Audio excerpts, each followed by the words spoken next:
नमस्कार. किमंतू लाईव्हमध्ये आपल्या सर्वांचं मनपूर्वक स्वागत. प्रश्न आणि उत्तरे या मालिकेमध्ये आज आपण ज्या प्रश्नाचं उत्तर पाहणार आहोत तो प्रश्न आहे, सोयराबाईंचा मृत्यू नैसर्गिक, हत्या की आत्महत्या? हा प्रश्न व्हिडिओ बनवण्यासाठी आज घेण्याचं कारण असं आहे की गिरीश कुबेर जे लोकसत्ताचे संपादक आहेत त्यांनी नुकतंच एक रेनेसन्स स्टेट नावाचं पुस्तक प्रसिद्ध केलं आहे आणि त्या पुस्तकामध्ये सोयराबाईंना संभाजी महाराजांनी ठार केलं असं विधान केलेलं आहे, असा उल्लेख केलेला आहे. त्यावरून बराच वादविवाद झालेला आहे. त्या पुस्तकाची मीमांसा करणारा, चिकित्सा करणारा, परीक्षण करणारा एक व्हिडिओ आपण बनवलेला आहे जो आपण किमंतू लाईव्ह वेबसाईटवर पाहू शकता. त्यामुळे त्या पुस्तकामध्ये काय लिहिलं आणि ते पुस्तक खरं का खोटं याच्याबद्दल आपण आज इथे चर्चा करणार नाही आहोत. त्यानंतर संभाजीराजांना पदावरून हटवून किंवा संभाजीराजांचा हक्क डालून राजाराम महाराजांना छत्रपती करण्याचा आणि त्यांचा राज्याभिषेक करण्याचं कट कारस्थान जे रचलं गेलं त्या कट कारस्थानाबद्दल पण आपण इथे आज जास्त बोलणार नाही आहोत, कारण ते कट कारस्थान हा एक वेगळा व्हिडिओचा विषय आहे. आजचा आपला जो विषय आहे किंवा आजचा आपला जो फोकस आहे तो फक्त आणि फक्त सोयराबाई यांच्यावर केंद्रित असणार आहे. सोयराबाई कोण होत्या, त्यांची कौटुंबिक पार्श्वभूमी काय होती, त्या शिवछत्रपतींच्या कुटुंबामध्ये परिवारामध्ये कशा काय आल्या, त्याच्यानंतर जे काही हे राजकारण झालं पुढचं कट कारस्थानं झाली त्याच्यामध्ये त्यांचा सहभाग होता का नव्हता आणि कशा प्रकारे घरामध्ये ग्रहकलह निर्माण झाला आणि त्या ग्रहकलहामध्ये सोयराबाईंची भूमिका काय होती, त्यांचा सहभाग किती होता. शिवाजी महाराजांच्या मृत्यूमध्ये सोयराबाईंवर आळ घेतला जातो की त्यांनी महाराजांवर विष प्रयोग केला, त्याच्यामध्ये किती सत्यता आहे. त्याचबरोबर कट कारस्थान जे रचलं गेलं त्या कट कारस्थानामध्ये त्यांची भूमिका कोणती होती, त्यांची संमती होती का नव्हती आणि जे काही त्यांच्या वाट्याला आलं म्हणजे ज्या प्रकारचं मृत्यू त्यांच्या वाट्याला आला तो खरोखर तसं येणं गरजेचं होतं का, किंवा जी पावलं त्यांनी त्यांच्या आयुष्यामध्ये उचलली त्या पावलांमुळे ती गोष्ट अटळ होती का, या काही प्रश्नांचा आपण फक्त सोयराबाईंच्या अनुषंगाने विचार करणार आहोत आणि त्यांच्या व्यक्तिरेखेच्या अनुषंगाने विचार करणार आहोत. बाकीच्या ज्या गोष्टी या विषयाला धरून येतील त्यांचा जिथे संदर्भ येईल तिथे आपण तेवढ्यापुरतं बोलणार आहोत. त्या गोष्टींमध्ये आपण जास्त खोलामध्ये जाणार नाही, कारण परत हा व्हिडिओ मोठा होईल आणि या व्हिडिओचा जो आपला मगाशी म्हटलं तसं फोकस आहे विषयावरचा तो फोकस हालेल आणि कोणताच विषय क्लिअर होणार नाही. चला तर मग आपण विषयाला सुरुवात करूयात. सगळ्यात आधी आपण सोयराबाईंची जी पार्श्वभूमी आहे ती कौटुंबिक पार्श्वभूमी समजून घेऊयात. सोयराबाई ज्या मोहिते कुटुंबामधून येतात त्या मोहिते कुटुंबाचा दबदबा महाराष्ट्राच्या राजकारणामध्ये शहाजीराजांच्या काळापासूनच होता, किंबहुना थोडा आधीपासून देखील होता. मोहिते कुटुंबांचा जो आपण म्हणतो की वंशप्रमुख होता की ज्याच्यामुळे हा वंश चालू झाला, जो मूळ पुरुष होता त्याचं जे नाव आहे ते नाव आहे रतोजी मोहिते. हे रतोजी मोहिते आहेत. थोडं मी खाली बघून सांगतो कारण कधी कधी बोलताना नावामध्ये अनावधानाने दुसरं नाव जातं किंवा तारीख मागे पुढे होते. तर हे रतोजी मोहिते जे होते हे हंबीरराव मोहितेंचे पंजोबा होते आणि निजामशाहीच्या दरबारामध्ये मानकरी म्हणून प्रसिद्ध होते. आणि 1584 साली निजामशाहीमध्ये एक बंडाळी उद्भवली होती. ती बंडाळी या मोहिते कुटुंबियांनी मोडून काढली. फक्त रतोजी मोहितेंचा त्याच्यामध्ये सहभाग होता असं नाही, त्यांच्या कुटुंबातले बाकीचेही लोक होते. त्यामुळे निजामशहाने प्रसन्न होऊन बाजी हा किताब मोहिते घराण्याला दिला होता. या दिवसापासून मोहिते मंडळी स्वतःला बाजी मोहिते म्हणून घेऊ लागली. या रतोजी मोहितेंचा एक मुलगा होता, त्याचं नाव तुकोजी मोहिते. या तुकोजी मोहितेंनी तळबीडची पाटीलकी हस्तगत केली. म्हणजे आपण म्हणतो की तळबीडचे मोहिते आहेत, तर मोहिते कुटुंबीय मूळ तळबीडचे नाहीत. तुकोजी मोहितेंनी तळबीडची पाटीलकी मिळवली आणि त्याच्यानंतर हे मोहिते कुटुंबीय आहे ते तळबीडमध्ये येऊन स्थायिक झालेलं आहे. या तुकोजी मोहितेंना 3 मुलं होती.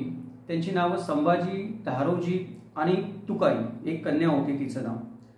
संभाजीचं जे लग्न आहे ते घाडगे कुटुंबामध्ये लागलेलं आहे. घाडगे कुटुंबातली मुलगी त्यांना करून आणलेली आहे. धारोजींना घोरपडे कुटुंबातली मुलगी करून आणलेली आहे. अशा रीतीने 2 आदिलशाही दरबारातल्या मातबर घराण्यांची सोयरीक जुळून आल्यानंतर हे दोघेही बंधू संभाजी आणि धारोजी आदिलशहाच्या दरबारामध्ये रुजू झालेले आहेत. त्याचबरोबर 1622 साली ज्या वेळेला शहाजीराजे आदिलशहाच्या दरबारामध्ये आले होते निजामशाही सोडून आणि निजामशाहीचा एक सेनानी होता, त्याचं नाव साबाजी आनंद. हा मुत्सद्दी होता चांगल्या प्रकारे आणि काही लढ्यांमध्ये देखील त्याने भाग घेतला होता. त्याच्याबरोबर सालप्याच्या घाटामध्ये जी लढाई झाली शहाजीराजांची, त्या लढाईमध्ये संभाजी मोहिते आणि धारोजी मोहिते या दोन्ही बंधूंनी चांगल्या प्रकारे शौर्य गाजवलं आणि शहाजीराजांच्या नजरेमध्ये भरले. इथून पुढं शहाजीराजांनी या दोघा बंधूंना सतत संपूर्ण आयुष्यभर स्वतःच्या सोबतच ठेवलेलं. शहाजीराजांची त्यांच्यावर एवढी मर्जी बसली की या लढाईनंतर त्या दोघांमध्ये खूप कौटुंबिक संबंध निर्माण झाले. म्हणजे 1625 साली तुकाबाईचा विवाह, जी या संभाजी आणि धारोजी या दोघांची बहीण होती, तिचा विवाह शहाजीराजांबरोबर झाला आणि दोन्ही कुटुंबामध्ये आता एक नातं निर्माण झालं, एक सोयरीक निर्माण झाली आणि आधीचा जो दोन्ही कुटुंबांचा एकमेकांकडे बघण्याचा स्नेहाचा दृष्टिकोन होता ते बंध अजून घट्ट झाले. पुढे जाऊन 1626 मध्ये या दोघा बंधूंना तळवीड बरोबर बालघाटाची देशमुखी पण मिळवून देण्यामध्ये शहाजीराजांनी मदत केली. त्यांना स्थिर स्थावर होण्यामध्ये मदत केली. संभाजी आणि धारोजी दोघे जण अत्यंत पराक्रमी होते, शूर होते, सगळ्यात महत्वाचं म्हणजे विश्वासू आणि इमानदार होते. त्याच्यामुळे शहाजीराजांनी संभाजी मोहितेंना सुपे प्रांताची सर हवालदारी सोपवली. म्हणजे हवालदार पदाचं जे काम होतं ते सोपवलं, त्या पदावर त्यांना नेमणूक केली, सर हवालदार पदावर. आणि हे तेच संभाजी मोहिते ज्यांना आपण म्हणतो की शिवाजी महाराजांनी कैद केलं सुप्याच्या परगण्यामध्ये. त्यांनी शिवाजी महाराजांनी त्यांना कैद करण्याचं कारण असं होतं की ते शहाजीराजांचा अधिकार मानत होते, शिवाजीराजांचा हुकूम मानत नव्हते. त्यांनी सुपा परगणा शिवाजी महाराजांच्या अधिकारात द्यायला विरोध केला शिवाजी महाराजांनी जेव्हा मागितलं त्यावेळेला.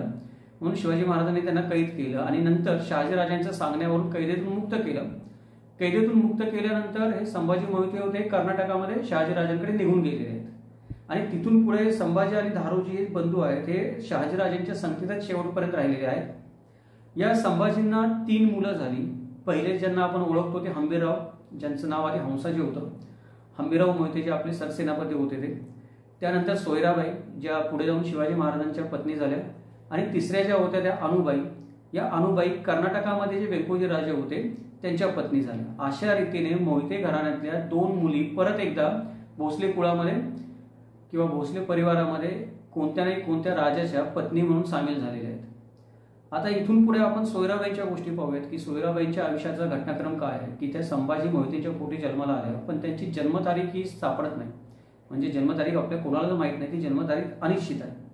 पण शिवाजी महाराजांबरोबर त्यांचा जो विवाह झाला त्या विवाहाच्या पण वेगळ्या वेगळ्या तारखा सांगितल्या जातात वेगवेगळ्या लोकांकडून. पण अंदाजे 1641 ते 1650 अशा वेगळ्या वेगळ्या तारखा सांगितल्या जातात. यामध्ये कधीतरी सोयराबाईंचा शिवाजी महाराजांशी विवाह झालेला असावा. सोयराबाई राणीसाहेबांपासून शिवाजी महाराजांना 2 अपत्ये झाली. जी पहिली मुलगी झाली किंवा कन्यारत्न प्राप्त झालं त्यांचं नाव दीपाबाई किंवा बाळीबाई असं होतं आणि 1665च्या आसपास त्यांचा केव्हा तरी जन्म झाला असावा, नक्की त्याची तारीख माहीत नाहीये. त्याच्यानंतर 24 फेब्रुवारी 1670 मध्ये सोयराबाईंकडून राजाराम महाराजांची शिवाजी महाराजांना पुत्रप्राप्ती झाली. आणि थोडक्यात अगदी सांगायचं म्हटलं की तारीख लक्षात असावी आपली, म्हणजे आपल्याला पुढे लागणार आहे. सोयराबाईंचा मृत्यू जो होता तो 27 ऑक्टोबर 1681 साली झाला. ही तारीख फार महत्वाची आहे कारण सोयराबाईंचा मृत्यू झाला कधी याच्यावरच वादविवाद आहेत. वेगवेगळ्या बखरकारांनी वेगवेगळ्या कथा रंगवलेल्या आहेत, म्हणून ही तारीख आपण थोडी लक्षात करून ठेवूयात. ठळक करून आता 27 ऑक्टोबर 1681 या तारखेला सोयराबाईंचा मृत्यू झालेला. तर आता आपण काय करूयात की सोयराबाई भोसले परिवारामध्ये आलेल्या आहेत. तर या परिवारामध्ये त्यांचं स्थान जे होतं ते स्थान काय होतं ते आपण पाहूयात. ज्या काही घटना घडल्या किंवा जी काही परिस्थिती होती ती परिस्थिती बघता आपल्याला आपण असं म्हणू शकतो की सोयराबाईंचं स्थान हे भोसले परिवारामध्ये निर्विवाद नव्हतं, वादग्रस्त स्थान होतं. म्हणजे सईबाईंचं जसं स्थान होतं एक निर्विवाद, त्या पहिल्या पत्नी म्हणून आल्या होत्या, त्यांच्याबद्दल कुठले वाद उद्भवले नाहीत किंवा शंकाकुशंकांना जागा निर्माण झाली नाही. काही सोयराबाईंबद्दल शंकाकुशंकांना जागा निर्माण झाली, त्यांच्याबद्दल वाद उद्भवले, त्यानंतर त्यांच्या महत्वाकांक्षांमुळे देखील काही समस्या निर्माण झाल्या. याचाच अर्थ काय आहे की परिवारामध्ये त्यांचं जे स्थान होतं ते पट्टराणींचं जरी असलं तरी वादग्रस्त स्थान होतं. आता हा ग्रहकलह जो चालू झाला, या ग्रहकलहामध्ये सोयराबाईंची नेमकी भूमिका काय होती आणि भोसले परिवारामध्ये हा ग्रहकलह चालू का झाला, म्हणजे शिवाजी महाराजांच्या परिवारामध्ये ग्रहकलह चालू होण्याची कारणं काय आहेत ते आपण सोयराबाईंच्या अनुषंगाने पाहूयात. की सोयराबाईंच्या ग्रहकलहातली भूमिका आपल्याला समजून घ्यायची असेल तर सोयराबाई या ग्रहकलामध्ये का उतरल्या असतील किंवा त्यांनी हा ग्रहकला का चालू केला असेल त्याची कारणं आपण पाहूयात। सगळ्यात पहिलं जे कारण आहे ते म्हणजे सईबाईंचा कमी वयामध्ये मृत्यू झाला। जर सईबाई जिवंत असत्या तर त्याच पट्टराणी झाल्या असत्या। जर सईबाई जिवंत असत्या तर संभाजी महाराजांची जी अवहेलना झाली की आई विना पोर म्हणून ती झाली नसती, त्यांची ती परवड झाली नसती। सईबाई जिवंत असत्या तर संभाजी महाराजांना जो युवराज पदाचा मान मिळाला तो युवराजपणाच्या मानानंतर त्यांच्यावर आक्षेप घेणारं कोणी नसतं की संभाजी महाराज निर्विवादपणे छत्रपतींचे वारस म्हणून घोषित झाले असते किंवा त्याच्या लेखी सर्वांनी गृहीत धरलं असतं। सईबाई जिवंत असत्या तर संभाजीराजांच्या मागून त्यांच्याबद्दलची कटकारस्थानं केली गेली, राणीभाषामध्ये म्हणतो आपण, म्हणजे राण्या जिथे राहतात तिथे, किंवा अंतर्गत कटकारस्थानं जी केली गेली मंत्र्यांच्या सोबत, त्या कटकारस्थानांना थोडा चाप बसला असता। पण जिजाबाईंच्या मृत्यूनंतर संभाजी महाराजांचा आधारच तुटल्यामुळे घरामध्ये त्यांना कोणता आधारच राहिला नाही। महाराज दरवेळेला कोणत्या ना कोणत्या तरी मोहिमेवर असत, नाही तर राजकारणामध्ये व्यस्त असत। त्यामुळे आई नसल्यामुळे किंवा सईबाईंचं वेळेच्या आधी निधन झाल्यामुळे संभाजी महाराजांना कुटुंबामधून एक स्वतःचा असा हक्काचा, मायेचा किंवा त्यांच्या वारसासाठी जो त्यांचा वारसा हक्क आहे त्याच्यासाठी लढणारा आधारच मिळाला नाही। त्यामुळे सईबाईंच्या जाण्यामुळं ग्रहकलाला जरी सुरुवात झाली नसली तरी ग्रहकलासाठी जागा निर्माण झाली। पहिलं कारण हे आहे। दुसरं कारण आहे की जोपर्यंत राजाराम महाराजांचा जन्म झाला नव्हता, म्हणजे राजाराम महाराजांचा जन्म हे दुसरं कारण, जोपर्यंत राजाराम महाराजांचा जन्म झाला नव्हता तोपर्यंत निर्विवादपणे फक्त आणि फक्त संभाजी महाराज हेच शिवाजी महाराजांचे अधिकृत वारस होते आणि त्यांच्या त्या वारसा हक्काला कोणीही कुठल्याही प्रकारे आक्षेप घेऊ शकत नव्हतं किंवा आव्हान देऊ शकत नव्हतं, कारण तो वारसा हक्क विभागण्यासाठी कोणी भाऊच नव्हता। पण राजाराम महाराजांचा जन्म झाल्यानंतर राजाराम महाराजांनी जरी पद मागितलं नाही, सोयराबाई जरी काही बोलल्या नाही, तरी आपोआप जे राज्य शिवाजी महाराजांनी निर्माण केलं होतं ते राज्य दोन भावांमध्ये विभागलं जाणार, हे नैसर्गिकरित्या एक गोष्ट म्हणतो आपण की नैसर्गिक सत्य म्हणून समोर आलेलं आहे की आता याच्यामध्ये काही बदल होणार नव्हता की जरी राज्य विभागलं गेलं नाही तरी काही ना काहीतरी दोघा भावांमध्ये, आपण म्हणतो साधी जमीन जरी असेल, दोघा भावांनी मिळून कसायची म्हणली तरी थोडंफार तुझं माझं होतच त्याच्यामध्ये। म्हणजे दुसरा पुत्र जन्माला आल्यामुळे घरामध्ये तुझं माझं होण्यासाठी एक जागा निर्माण झाली राजाराम महाराजांच्या जन्मामुळे। अर्थात त्यामध्ये राजाराम महाराजांचा काही दोष नाही, पण हे सगळीकडे होतं तसं इथे झालेलं आहे। त्याच्यानंतर पुढे जाऊन असं झालं की ज्या वेळेला शिवाजी महाराजांचा राज्याभिषेक झाला, तिसरं कारण हे आहे, त्यावेळेला संभाजी महाराजांना युवराजपणाचा मान मिळाला। गोष्ट अशी, मगाशी मी म्हणलं तसं, की संभाजी महाराजांची आई पट्टराणी नाहीये आणि संभाजी महाराज युवराज होतात। म्हणजे जर सईबाई हयात असत्या आणि सईबाई पट्टराणी झाल्या असत्या आणि मग संभाजी महाराज युवराज झाले असते तर मग कोणी त्यांच्याबद्दल काही बोलायची शक्यताच राहिली नसती किंवा त्यांचा जो अधिकार युवराज पदाचा होता त्या युवराज पदाच्या अधिकारावरून कोणी कुरकुर करायची शक्यताच राहिली नसती। पण इथे काय झालं, पट्टराणी एक वेगळी व्यक्ती आहे जी संभाजी महाराजांची आई नाही, त्या व्यक्तीला स्वतःचा एक मुलगा देखील आहे जो त्या अधिकारासाठी पात्र होऊ शकतो किंवा त्याला पण तो अधिकार मिळाला पाहिजे असं त्या मातेच्या मनात येऊ शकतं वेगळ्या, अशी एक व्यक्ती तिथे आहे। म्हणजे या दोन वेगळ्या वेगळ्या व्यक्ती दोन वेगळ्या वेगळ्या पदावर आल्यामुळे ज्यांचा तसा काही रक्ताचा नातेसंबंध नाहीये, जिथे रक्ताचा नातेसंबंध नसतो तिथे आपोआप ग्रहकलाला सुरुवात होते, महत्वाकांक्षेला सुरुवात होते। संभाजी महाराजांना युवराज पदाचा मान मिळाल्यानंतर सोयराबाईंच्या मनामध्ये माझ्या मुलाचं आता कसं होईल अशा प्रकारची विचार यायला लागले असं दरवेळेला सांगितलं जातं बकरीमध्ये। त्याची सुरुवात ही राज्याभिषेकापासून झाली असावी असं मानायला जागा आहे। म्हणजे जर ते विचार मनात येत असतील, ती असूया, द्वेष किंवा असुरक्षिततेची भावना मनामध्ये येत असेल तर ते संभाजीराव महाराज युवराज झाल्यामुळे मनामध्ये येण्याची शक्यता जास्त आहे। आता अर्थात परत इथे मागाशी राजाराम महाराज जन्माला आले त्यात तसं त्यांचा काही दोष नव्हता, तसे संभाजीराजे नियमाने वंश परंपरेने किंवा ज्येष्ठ पुत्र म्हणून युवराज झाले, त्यामध्ये त्यांचा पण काही दोष नव्हता। पण त्या पदावर बसल्यावर त्या पदाचे जे काटे असतात, ते काटे जे टोचतात, ते काटे त्यांना अशा पद्धतीने टोचायला लागले की विनाकारण ते असूयेला पात्र व्हायला लागले लोकांच्या युवराज झाल्यामुळे, जे आधी नव्हते। पुढचं जी गोष्ट आहे ती की सर्वात महत्वाची गोष्ट की ज्या गोष्टीने शिवाजी महाराजांच्या आयुष्यामध्ये पण फार मोठी उलटापालट घडून आणली, ती गोष्ट म्हणजे जिजाबाईंचा मृत्यू होणं। जिजाबाईंचा मृत्यू होणं एवढी महत्वाची गोष्ट काय राज्याभिषेकानंतर, ज्या वेळेला शिवाजी महाराज कुठे बाहेर एखाद्या मोहिमेवर जात असत, मुलुकगिरीवर जात असत किंवा कुठे एखाद्या संकटामध्ये अडकत असत, म्हणजे शिवाजी महाराज पन्हाळ्याला अडकले, शिवाजी महाराज आग्र्याच्या कैदेमध्ये अडकले, त्यावेळेला जिजाबाई ही मागे असल्यामुळे किंवा जिजामाता मागे असल्यामुळे एकेरी उल्लेख केला, त्याच्यामध्ये काही कोणी वाईट वाटून घेऊ नका. बोलताना त्या गोष्टी होतात, कारण पुस्तकामध्ये तशाच दिलेल्या असतात. आपण एकेरी बोलतो याचा अर्थ आपल्या मनामध्ये आदर नाही असं नाही, पण बोलण्याच्या ओघामध्ये, वाक्यरचनेमध्ये त्या गोष्टी घडून जातात. जिजाबाईंच्या मृत्यूमुळे गोष्ट अशी झाली की शिवाजी महाराजांच्या माघारी राज्य सांभाळण्यासाठी जी एक व्यक्ती होती की जिचा सगळ्यांवर वचक होता, ती घरातली एक आपण म्हणतो की आदर्श व्यक्ती असेल किंवा घरातली वयस्कर व्यक्ती असेल, ज्येष्ठ व्यक्ती असेल, जिचा अधिकार सर्वजण मानतात. म्हणजे मंत्री जरी असतील अष्टप्रधान मंडळातले ते, आणि घरामध्ये शिवाजी महाराजांच्या ज्या राण्या असतील त्या सर्व 8 राण्या होत्या त्या, किंवा अजून जे कौटुंबिक असतात, कुटुंबातले सदस्य असतील ते वेगवेगळे, किंवा बाहेरचे सरदार वगैरे असतील ते सगळे, ते जिजामातेचा जो अधिकार होता तो निर्विवादपणे मानत असत की त्या अधिकाराला कोणी आव्हान देत नसेल. शिवाजी महाराज नसतील तर जिजाबाईंचा अधिकार मानायचा. जिजाबाईंना वयानुसार आलेली जी आपण म्हणतो की पोक्तपणा होता, अनुभव होता, गोष्टींची एक समज होती, शिवाजी महाराज काय करतात त्याची समज होती, काय केलं पाहिजे, कशा रीतीने सर्वांना सांभाळून घेतलं पाहिजे, कधी प्रेमाने, कधी डोळे वाटारून, कधी धाक दाखवून त्या गोष्टी जिजामाता करत असत. त्यामुळे होत काय असे की शिवाजी महाराज जरी मोहिमेवर कुठे बाहेर गेले आणि 6 महिने आले नाहीत, 2 वर्ष आले नाहीत कधी कधी घरामध्ये, तरी कुठल्या एखाद्या घरातल्या नोकराला कुठल्या राणीच्या कानामध्ये जाऊन काही गोष्टी सांगायला जागा होत नसेल, किंवा कोणाचं तसं धाडस होत नसेल. झालं तरी जिजाबाईंच्या लक्षात आल्यानंतर त्याला तिथल्या तिथे ती गोष्टीची शिक्षा मिळणार ही गोष्ट ठरलेली होती. दुसरी गोष्ट, जिजाबाई घरात असल्यामुळे शिवाजी महाराजांनी जे 8 लग्न केली होती त्या त्यांच्या 8 पत्नी होत्या, त्यांच्यावर पण एक नैतिक वचक होतं. म्हणजे जिजाबाई जोपर्यंत घरामध्ये होत्या तोपर्यंत घराचं कर्तेपण हे जिजाबाईंकडेच होतं, कोणत्याही राणीकडे नव्हतं, शिवाजी महाराजांच्या कोणत्याही पत्नीकडे नव्हतं. त्यामुळे जिजाबाईंच्या अधिकाराखाली सर्वजण मनात असो किंवा नसो पण एका मर्यादेमध्ये राहत असत. जिजाबाईंचा मृत्यू झाल्यानंतर शिवाजी महाराजांना मागे जो घरामध्ये सांभाळण्यासाठी बॅकअप होता तो बॅकअपच नाहीसा झाला.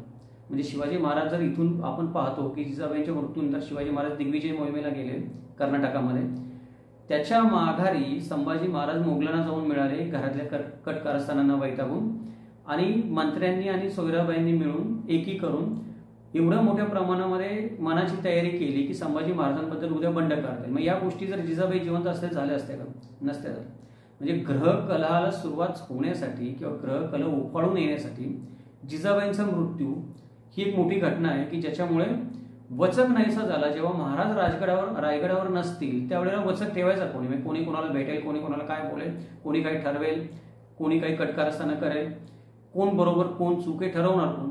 शिवाजी महाराजांच्या अनुपस्थितीमध्ये तो अधिकार संभाजीराजांना हवा होता युवराज म्हणून, आणि बाकीच्या मंत्र्यांना त्यांना तो द्यायचा नव्हता, कारण संभाजीराजांना अधिकार दिला की त्यांच्या हातून सत्ता जात होती.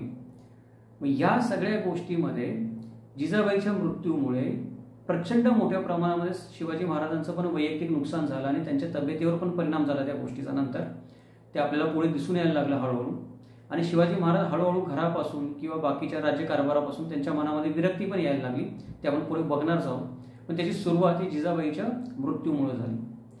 पुढचं एक जे कारण होतं की जिजाबाईंच्या मृत्यूनंतर जसं मी म्हणलं तसं की वचक नाहीसा झाला, एक नैतिक होता तो, कुठे थांबावं किंवा कुठे थांबायला पाहिजे. एखाद्याला वाटलं पुढे जावं तरी तो जिजाबाईच्या भीतीने जात नसेल आपल्या महत्वाकांक्षेमध्ये. तर ती गोष्ट आता नाहीशी झाल्यामुळं जिजाबाईंच्या माघारी सोयराबाई ज्या होत्या त्या पट्टराणी होत्या, आणि जिजाबाईंचं जे स्थान होतं ते जिजाबाईंची जागा, ते जिजाबाईंच्या सिंहासनावर जरी बसू शकत नसल्या, जिजाबाईंची जागा जरी घेऊ शकत नसल्या, तरी घरातल्या कर्त्या स्त्रीचा जो मान होता, एक वरिष्ठ कर्ती स्त्री, तो मान सोयराबाईंकडे आला आपोआप चालून. सोयराबाईंकडे हा मान चालून आल्यामुळं येणारे जाणारे सर्व लोक किंवा प्रधान मंडळी पण होते ते सोयराबाईंना मान देऊ लागले. म्हणजे आतापर्यंत जरी कोणी सोयराबाईंकडे पाहिलेलं नसेल, जोपर्यंत पट्टराणी नव्हत्या आणि जोपर्यंत जिजाबाई होत्या तोपर्यंत, कारण पाहण्याचा विषयच येत नव्हता, त्यांचा राजकारणाशी काही संबंध येत नव्हता तोपर्यंत. राजकारणाच्या सर्व गोष्टी शिवाजी महाराजांनी जिजामाता पाहत असत. बाकी कुठल्या मोहिमेमध्ये किंवा एखाद्या राजकारणाच्या विषयामध्ये त्यांचा काही अनुभव देखील नव्हता आणि त्यांच्याकडे कोणती तशी जबाबदारी देखील नव्हती. म्हणून कोणी एखादी व्यक्ती प्रधान मंडळातली असेल ती त्यांना भेटायला पण जाण्याचा काही संबंध किंवा योग येत नाही, आणि त्या कारणाने त्यांना त्या गोष्टीचं ज्ञान पण झालं नाही. पण आता जिजाबाई पण नाहीये, महाराज पण बाहेर जायला लागले स्वारीसाठी, आणि पट्टराणी म्हणून घरामधली ज्येष्ठ कर्ती व्यक्ती म्हणून, राजघराण्यातली ज्येष्ठ कर्ती व्यक्ती म्हणून आता सोयराबाईंना मान मिळायला लागला. तो मान मिळायला लागल्यानंतर आपोआप त्यांच्या महत्वाकांक्षेला धुमारे फुटायला लागले की आता माझा मुलगा राजा झाला पाहिजे. कारण राजमाता असणारा जो मान असतो, जो जिजामातांना मिळत होता, तो मान सोयराबाईंनी नक्कीच पाहिलेला असणार आहे की कशा पद्धतीने जिजामातांना सर्व लोक आदबीने वागत असत किंवा त्यांना जो मान देत असत. तर माझा मुलगा राजा झाला तर उद्या मला तो पण मान मिळेल, ही गोष्ट त्यांच्या मनामध्ये कुठे ना कुठेतरी असणार आहे. जर माझा मुलगा राजा नाही झाला, दुसऱ्या कोणाचा मुलगा राजा झाला तर मान मिळणार नाही असं नाही, पण महत्व काही राहणार नाही.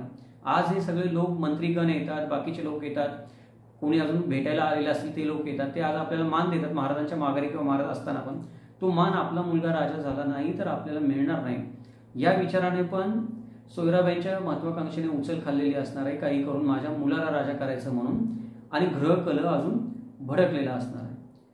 पुढे जाऊन असं झालं की अण्णाजी दत्तो हे जे आपण पात्र म्हणतो जे आहे त्याच्याबद्दल भरपूर काही बोललं गेलेलं आहे आतापर्यंत, जे शिवाजी महाराजांच्या मंत्रिमंडळामध्ये होते. आपण मागच्या व्हिडिओमध्ये पण त्याची चर्चा केलेली आहे, गिरीश कुबेरांबद्दल जो बनवला तो, आणि पुढे पण जेव्हा आपण कट कारस्थानाचा व्हिडिओ बनवू त्याच्यामध्ये या सगळ्या गोष्टी विस्ताराने येतीलच. इथे आता विषयांतर होऊ नये म्हणून आपण एवढं गृहीत धरून चालूयात की अण्णाजी दत्तो नावाची व्यक्ती ही लाचखोर होती. लाचखोर फक्त ती करप्शन आपण ज्याला म्हणतो, भ्रष्ट होती. ती फक्त पैशाने भ्रष्ट नव्हती, तर ती विचाराने आणि बुद्धीने देखील भ्रष्ट होती आणि स्वार्थी होती. काही करून स्वतःचा अधिकार सोडायचा तिची तयारी नव्हती. आणि हळूहळू जसं जसं राज्याभिषेक झाल्यानंतर, संभाजीराजे वयात यायला लागल्यानंतर, त्यांना युवराजपद मिळाल्यानंतर, या अण्णाजी दत्तोंसंबंधी ज्या तक्रारी होत्या त्यातल्या काही तक्रारी संभाजीराजांकडे जायला लागल्या. शिवाजी महाराजांपर्यंत त्या जातच होत्या असं लोक म्हणतात, पण पुरावा नाही. काही बरेच लोक त्यांच्या व्हिडिओमध्ये म्हणतात, पण शिवाजी महाराजांच्या कानावर पण या गोष्टी थोड्याफार गेल्या असणार, नाही असं नाही. पण शिवाजी महाराजांची जर आपण सवय बघितली तर होती माणसांची मर्जी राखून कामं करून घ्यावीत, माणसांना एक दोन चुका झाल्या असेल तंबी द्यावी. मग शिवाजी महाराजांनी तंबी दिली की तेवढ्या पुरतं माणसं सुधारल्याचं नाटक करत असतात आणि मागच्या मागे त्यांच्या गोष्टी काही महाराजांच्या कानावर जाणार नाहीत, अशा रीतीने चालतच असत. पण ज्या गोष्टी महाराजांच्या कानावर घालायला माणसं घाबरत असत त्या गोष्टी माणसं युवराज म्हणून संभाजी महाराजांच्या कानावर घालत असत. कारण जर त्याला वाटत असेल की अण्णाजी दत्तोंनी माझ्यावर अन्याय केलाय तर तो जाईलच. तर अण्णाजी दत्तोंबद्दल बऱ्याच गोष्टीच्या तक्रारी आहेत. अगदी डच अधिकाऱ्यांनी पण त्यांच्या पत्रामध्ये लिहिलंय की हा माणूस आम्हाला गोव्याचा जिथं वसुलीचा अधिकार आहे त्या प्रांतामध्ये तिथे नको, म्हणजे त्यांना पण सळोकी पळो करून सोडलं होतं डच अधिकाऱ्यांना, वकारवाल्यांना तिथल्या. तर अशा काही गोष्टी आपण त्या पुढच्या व्हिडिओमध्ये पाहू. इथे आपण एवढं धरून चालू की अण्णाजी दत्तो सारखा भ्रष्ट आणि दुर्विचारी व्यक्ती हा त्या कालखंडामध्ये राज्यकारभारामध्ये सचिव पदावर होता, तो महसूल खात्यामध्ये होता, त्याचा बऱ्याच अंशी सुरनीस पदावर पण त्या किंवा इतर खात्यांमध्ये पण त्याची बऱ्याच चांगल्या प्रकारे दखल होती. आणि उपद्व्यापी माणसांची दखल असतेच सगळीकडे काही झालं तरी. पण या अण्णाजी दत्तोला जिजामातांचं निधन झाल्यामुळं, शिवाजी महाराज दक्षिण दिग्विजयासाठी बाहेर गेल्यामुळं, शंभूराजे 3 वर्ष रायगडावर राहायलाच न आल्यामुळं आणि सोयराबाई एकट्याच तिथे असल्यामुळं सोयराबाईंच्या कानाला लागून स्वतःची जागा त्यांच्या मनामध्ये पक्की करण्यासाठी आणि राजारामाला राजा म्हणून घोषित करण्यासाठी किंवा त्याला राज्य देण्यासाठी जी सुप्त इच्छा सोयराबाईंच्या मनामध्ये होती तिला खत पाणी घालायला अण्णाजी दत्तोला भरपूर वेळ मिळालेला आहे. म्हणजे 2 ते 3 वर्षामध्ये सोयराबाईंच्या मनामध्ये चलबिचल असेल किंवा इच्छा असणं वेगळं आणि महत्वाकांक्षा असणं वेगळं. प्रत्येक मातेला वाटतं माझा पुत्र राजा व्हावा, ती इच्छा असण्यामध्ये वावगं काही नाही. पण माझाच पुत्र राजा व्हावा आणि दुसऱ्या कोणीचा पुत्र राजा होऊ नये, मग दुसऱ्याच्या पुत्राला वनवासाला पाठवावं ना माझा पुत्र राजा व्हावा, किंवा दुसऱ्या कोणाचा पुत्र मारावा आणि माझा पुत्र राजा व्हावा, ही जी कैकेयीची वृत्ती असते की कैकेयीची महत्वाकांक्षा आहे. कोणतीही स्त्री कैकेयी होत नाही. कोणीतरी मंत्र तिच्या कानामध्ये येऊन तिचे कान भरते आणि कैकेयी होते. तर इथे पण सोयराबाईंचे कान भरणारी जर कोणी कैकेयी असेल तर तो अण्णाजी दत्तो आहे, हे उघड सत्य आहे.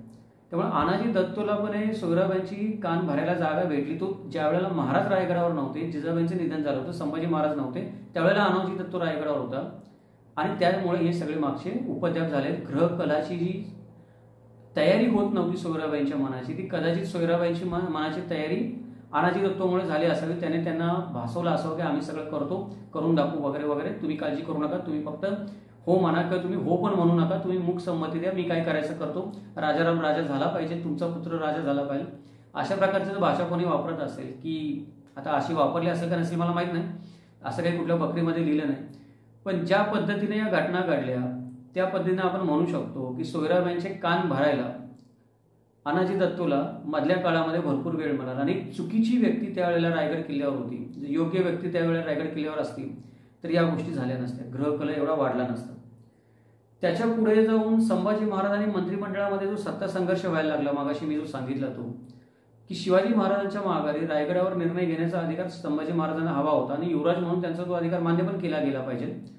पण दुर्दैवाने त्यांनी मोगलांना जाऊन मिळण्याची जी चूक केली, ते संभाजीराजे मोगलांना जाऊन मिळाले का शिवाजी महाराजांची ती चाल होती का अजून काय झालं, आता हा वेगळा वादाचा विषय किंवा बोलण्याचा विषय.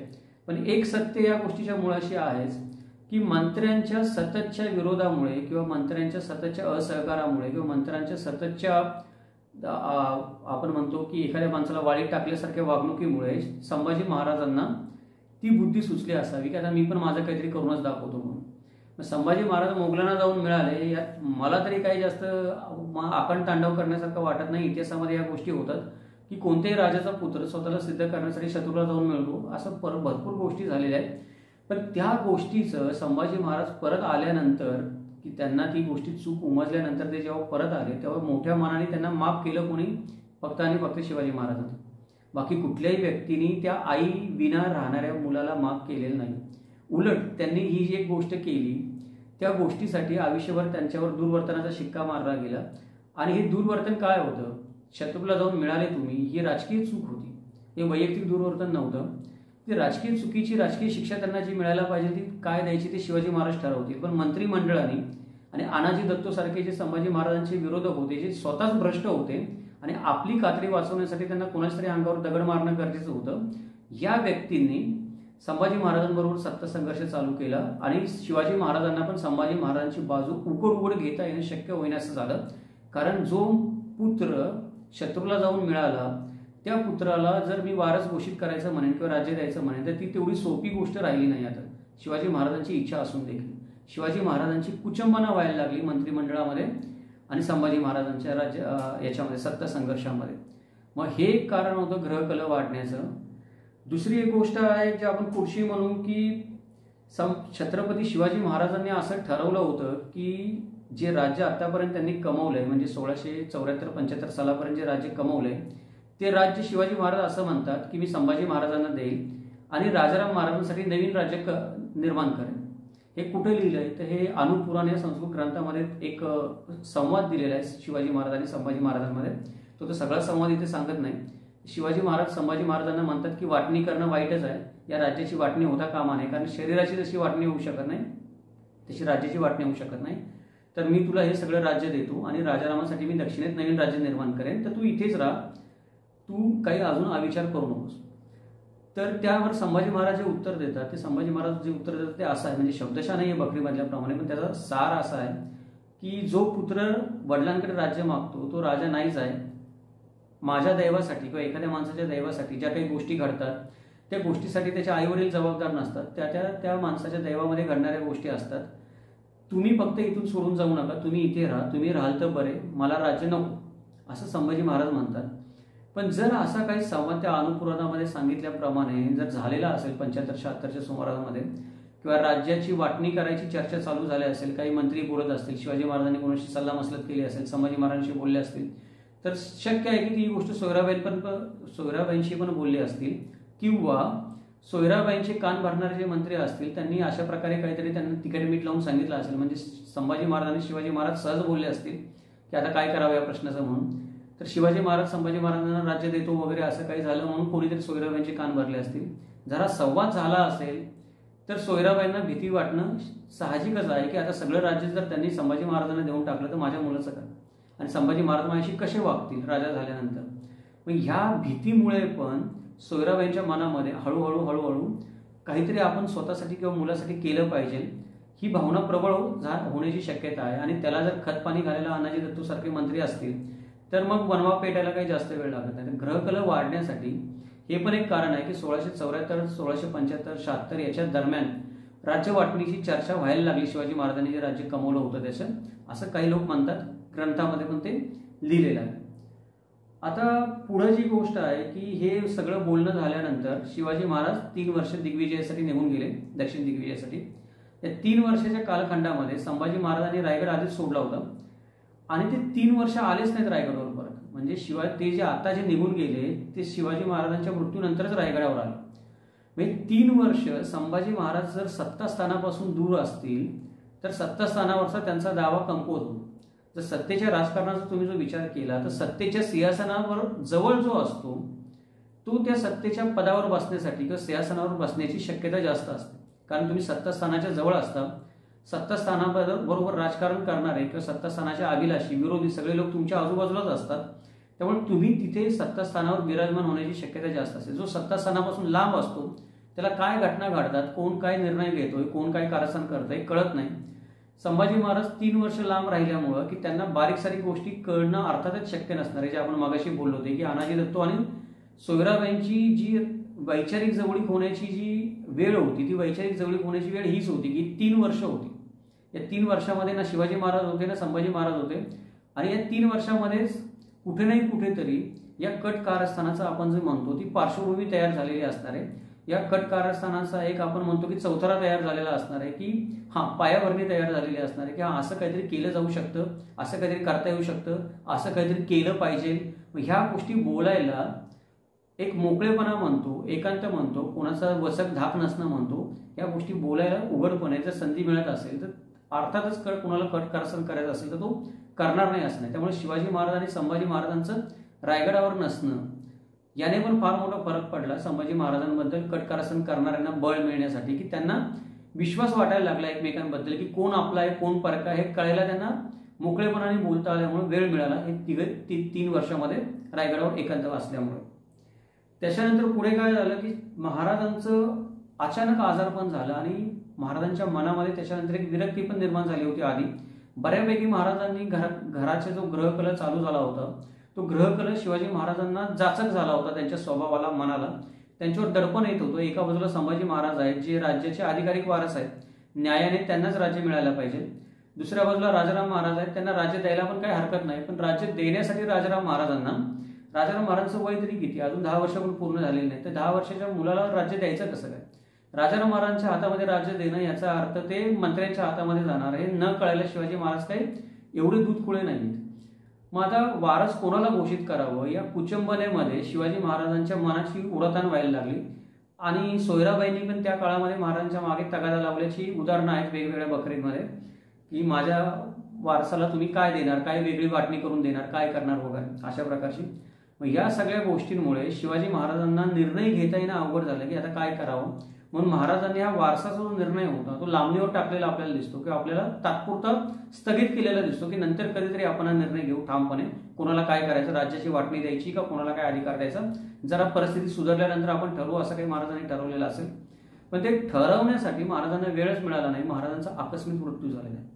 आता आकस्मिक मृत्यू झाल्यामुळे काय होतं की कोणी महाराजांचा मृत्यू त्या काळामध्ये होईल याच्यासाठी तयार नव्हतं की काय करावं आता, किंवा महाराजांचा मृत्यू होईल मग महाराजांचा मृत्यू झाल्यावर आपण अशी पावलं उचलू, मग संभाजी महाराजांना दूर ठेवू, राजाराम महाराजांना सत्तेवर बसू, किंवा संभाजी महाराजांना पण हे माहीत नव्हतं की महाराजांचा मृत्यू होईल आणि मग आपण लढा द्यायला लागेल आपल्याला, आपण 4 माणसं आपली गोळा करून ठेवावी. महाराजांचा मृत्यू अकस्मात झालेला आहे. वारसा हक्काच्या दृष्टीने जर आपण विचार केला तर कोणाला वारसा हक्काची गोष्ट ठरवायची असेल तर महाराजांचा मृत्यू एवढा पटकन झाला की लोकांना विचार करायला वेळ मिळाला नाही. आता याच्यामध्ये पण एक गोष्ट काय झाली की ज्याच्यामुळे सोयराबाईंचा कट कारस्थानामध्ये सहभाग असावा अशी शंका येऊ शकते की सोयराबाईंवरच महाराजांच्या मृत्यूचा आळ काही लोकांनी टाकला. आता तो आळ टाकायचं कारण काय की कोणी सोयराबाईंवर महाराजांच्या मृत्यूचा आळ का टाकेल, त्याचं कारण हे आहे की जवळजवळ 1675 सालापासून ते 1680 सालापर्यंत सोयराबाई राजाराम महाराजांचं काहीतरी करा म्हणून महाराजांच्या मागे तगादा लावूनच होतं. राज्याची वाटणी तरी करा, त्यांना अधिकार तरी द्या. त्यांची ही जी काही अस्वस्थता होती मनाची किंवा अपूर्णता होती ती लोकांना माहीत पडलेली होती. त्यामुळे कदाचित सोयराबाईंनी महाराजांना विष देऊन मारला असेल अशा प्रकारच्या अफवा उडू लागल्या. तर 2 ठिकाणी त्या आपला उल्लेख मिळतात. ते उल्लेख मी आता माहितीसाठी सांगतो वाचून. पहिला जो आहे तो शिवदिग्विजय बकरीमध्ये मिळतो आपल्याला. शिवदिग्विजय बकरीची पृष्ठ 396 ते 324 मध्ये असं लिहिलंय की सोयराबाईने विष प्रयोग केला, ऐसी ऐश्वर्य लक्ष्मी विराजमान त्या ठाई बाईसाहेबांचे बुद्धीस अविचार बुद्धी उत्पन्न झाली आणि विष प्रलय करून महाराजांस व्यतीत केले. म्हणजे सोयराबाईने विष प्रयोग करून महाराजांचा मृत्यू घडवून आणला असं शिवदिग्विजय बकर म्हणते. अजून एक दुसरं आपल्याला जो उल्लेख सापडतो तो डच रजिस्टरमध्ये आहे किंवा डच लोकांच्या पत्रव्यवहारामध्ये आहे. त्या डच लोकांच्या हे जे पत्र आहे ते शिवपत्रसार संग्रह खंड 2 पृष्ठ 698 वर प्रसिद्ध झालेलं आहे. या पत्रामध्ये डच अधिकारी असं म्हणतात की गोवळकोंड्याहून असे लिहून आले आहे की शिवाजी राजाला त्याच्या दुसऱ्या बायकोकडून विषप्रयोग झाला असावा. आता ही जी दोन संदर्भ आपल्याला मिळतात, या दोन संदर्भांमध्ये शिवदिग्विजय बकर असेल तर शिवदिग्विजय बकर ही मुळातच वादग्रस्त बकर आहे. या बकरीबद्दल सत्य असत्यतेबद्दल भरपूर वाद आहेत आणि भरपूर गोष्टी या बकरीमधल्या असत्यच आहेत, अतिरंजित आहेत, बिनबुडाच्या लिहिलेल्या आहेत. ते बहुतेक लोकांनी मान्य केलेले आहेत. शिवदिग्विजय बकर आणि मल्हाररावराव चिटणीसाची बकर या बकरीमध्ये जर एखादी गोष्ट लिहिली असेल तर ती गोष्ट खरोखर तशी घडली आहे, दुसऱ्या कुठल्या तरी 2-4 संशोधनाने सिद्ध होत नसेल तर फक्त शिवदिग्विजय बकरीमध्ये लिहिले तर ते सत्य मानता येत नाही. त्यामुळे इथं शिवदिग्विजय बकरीमध्ये लिहिले म्हणून आपण सोयराबाईंवर तो आळ टाकू शकत नाही की सोयराबाईंनी विषप्रयोग केला असेल म्हणून.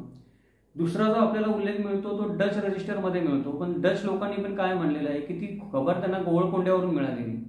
म्हणजे असं काय की कुठल्या एखाद्या डच अधिकाऱ्याला त्याच्या विश्वसनीय सूत्रांकडून खबर मिळाली नाही की त्यांना तो ओळखतो वगैरे. ती खबर मिळाली त्याला गोवळकोंड्याच्या अधिकाऱ्यांकडून. म्हणजे ही खबर पण आपल्याला इथे विश्वसनीय मानता येत नाही. तर या दोन गोष्टींवरून आपण असं म्हणू शकत नाही पुराव्यानिशी की सोयराबाईंनी शिवाजी महाराजांवर विषप्रयोग केला असेल. पण एक गोष्ट काय झाली की सोयराबाईंनी शिवाजी महाराजांच्या मागे जो तगादा लावला राजाराम महाराजांसाठी, त्याच्यामुळे लोकांना शंका घ्यायला जागा झाली की जरी त्यांनी विषप्रयोग केला असेल नाही तर विषप्रयोग केला नसेल, पण लोकांना बोलायला जागा झाली की कदाचित सोयराबाईंचा काहीतरी हात असावा, राजाराम महाराजांना राज्य मिळवण्यासाठी या बाईनेच काहीतरी विषप्रयोग केलेला असावा. ही लोकांना बोलायला जी जागा झाली संशयासाठी, ती जागा त्यांच्या आधीच्या 5 वर्षाच्या वर्तनामुळे झाली. आता विषप्रयोग त्यांनी शिवाजी महाराजांवर केला असेल का केला नसेल या दोन पुराव्यांनी आपण काही केला असेल म्हणू शकत नाही, पण केला नसेल याची पण काही शाश्वती नाही. इतिहासामध्ये व्हायला काही होऊ शकतं. एखाद्या गोष्टीचा पुरावा नाही भेटत म्हणून आपण कित्येक गोष्टी नाही झाल्या असं समजून चालतो, पण प्रत्यक्षात ते झालेल्या असतात. पण आपण बोलू नाही शकत. कदाचित असेल पण आपण पुराव्यानिशी ते असं आहे म्हणून बोलू नाही शकत. जे पुरावे उपलब्ध आहेत त्या पुराव्यांनी ते सिद्ध होत नाही. त्यामुळे आपण असं धरून चालूया की सोयराबाईंचा त्याच्यामध्ये हात नाहीये, पण त्यांच्या मागच्या ज्या वागणं होतं त्या वागण्यामुळं त्यांनी असं काही करू शकतात हे बोलायला लोकांना जागा झालेली. आणि याचा परिणाम असा झाला की ग्रहकलामध्ये सोयराबाई शिवाजी महाराजांचा जीव घेऊ शकतात ही गोष्ट ग्रहकलामध्ये त्यांच्या विरोधात जायला लागली. म्हणजे लोकांची भावना त्यांच्याकडे बघण्याची बदलायला लागली.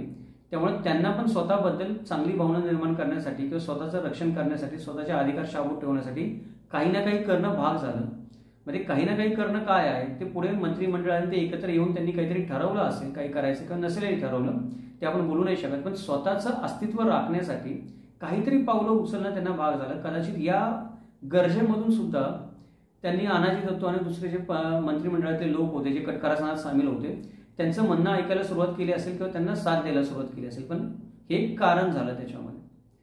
आता सर्वात महत्वाची गोष्ट काय आहे की एक गोष्ट जी म्हणतो आपण की हे जे रायगडावर ग्रहकला चालू झाला तर डॉक्टर जयसिंगराव पवारांनी खूप मोजक्या वाक्यामध्ये त्याच्याबद्दल लिहिलं, त्याचं वर्णन केलेलं आहे. डॉक्टर जयसिंगराव पवार काय म्हणतात, हा ग्रहकला झाला काय, आपण याची कारणं बघितली तर या सारांशमध्ये काय सांगायचं, या ग्रहकलाला सर्वजण मिळून संभाजी महाराजांना दोषी ठरवतात. संभाजी महाराज दुर्वर्तने होते, संभाजी महाराज मुघलांना जाऊन मिळाले, संभाजी महाराजांना राजा व्हायचं होतं छत्रपती शिवाजी महाराजांच्या नंतर, संभाजी महाराजांचं पदरच्या माणसांची पटत नव्हतं, संभाजी महाराज सोयराबाईंना मान देत नव्हते, संभाजी महाराजांना राजाराम महाराज नको होते, संभाजी महाराज असेच होते तसेच होते. म्हणजे ग्रहकलाचं सर्व जे खापर आहे ते संभाजी महाराजांच्या डोक्यावर थोपायचा प्रयत्न केला जातो.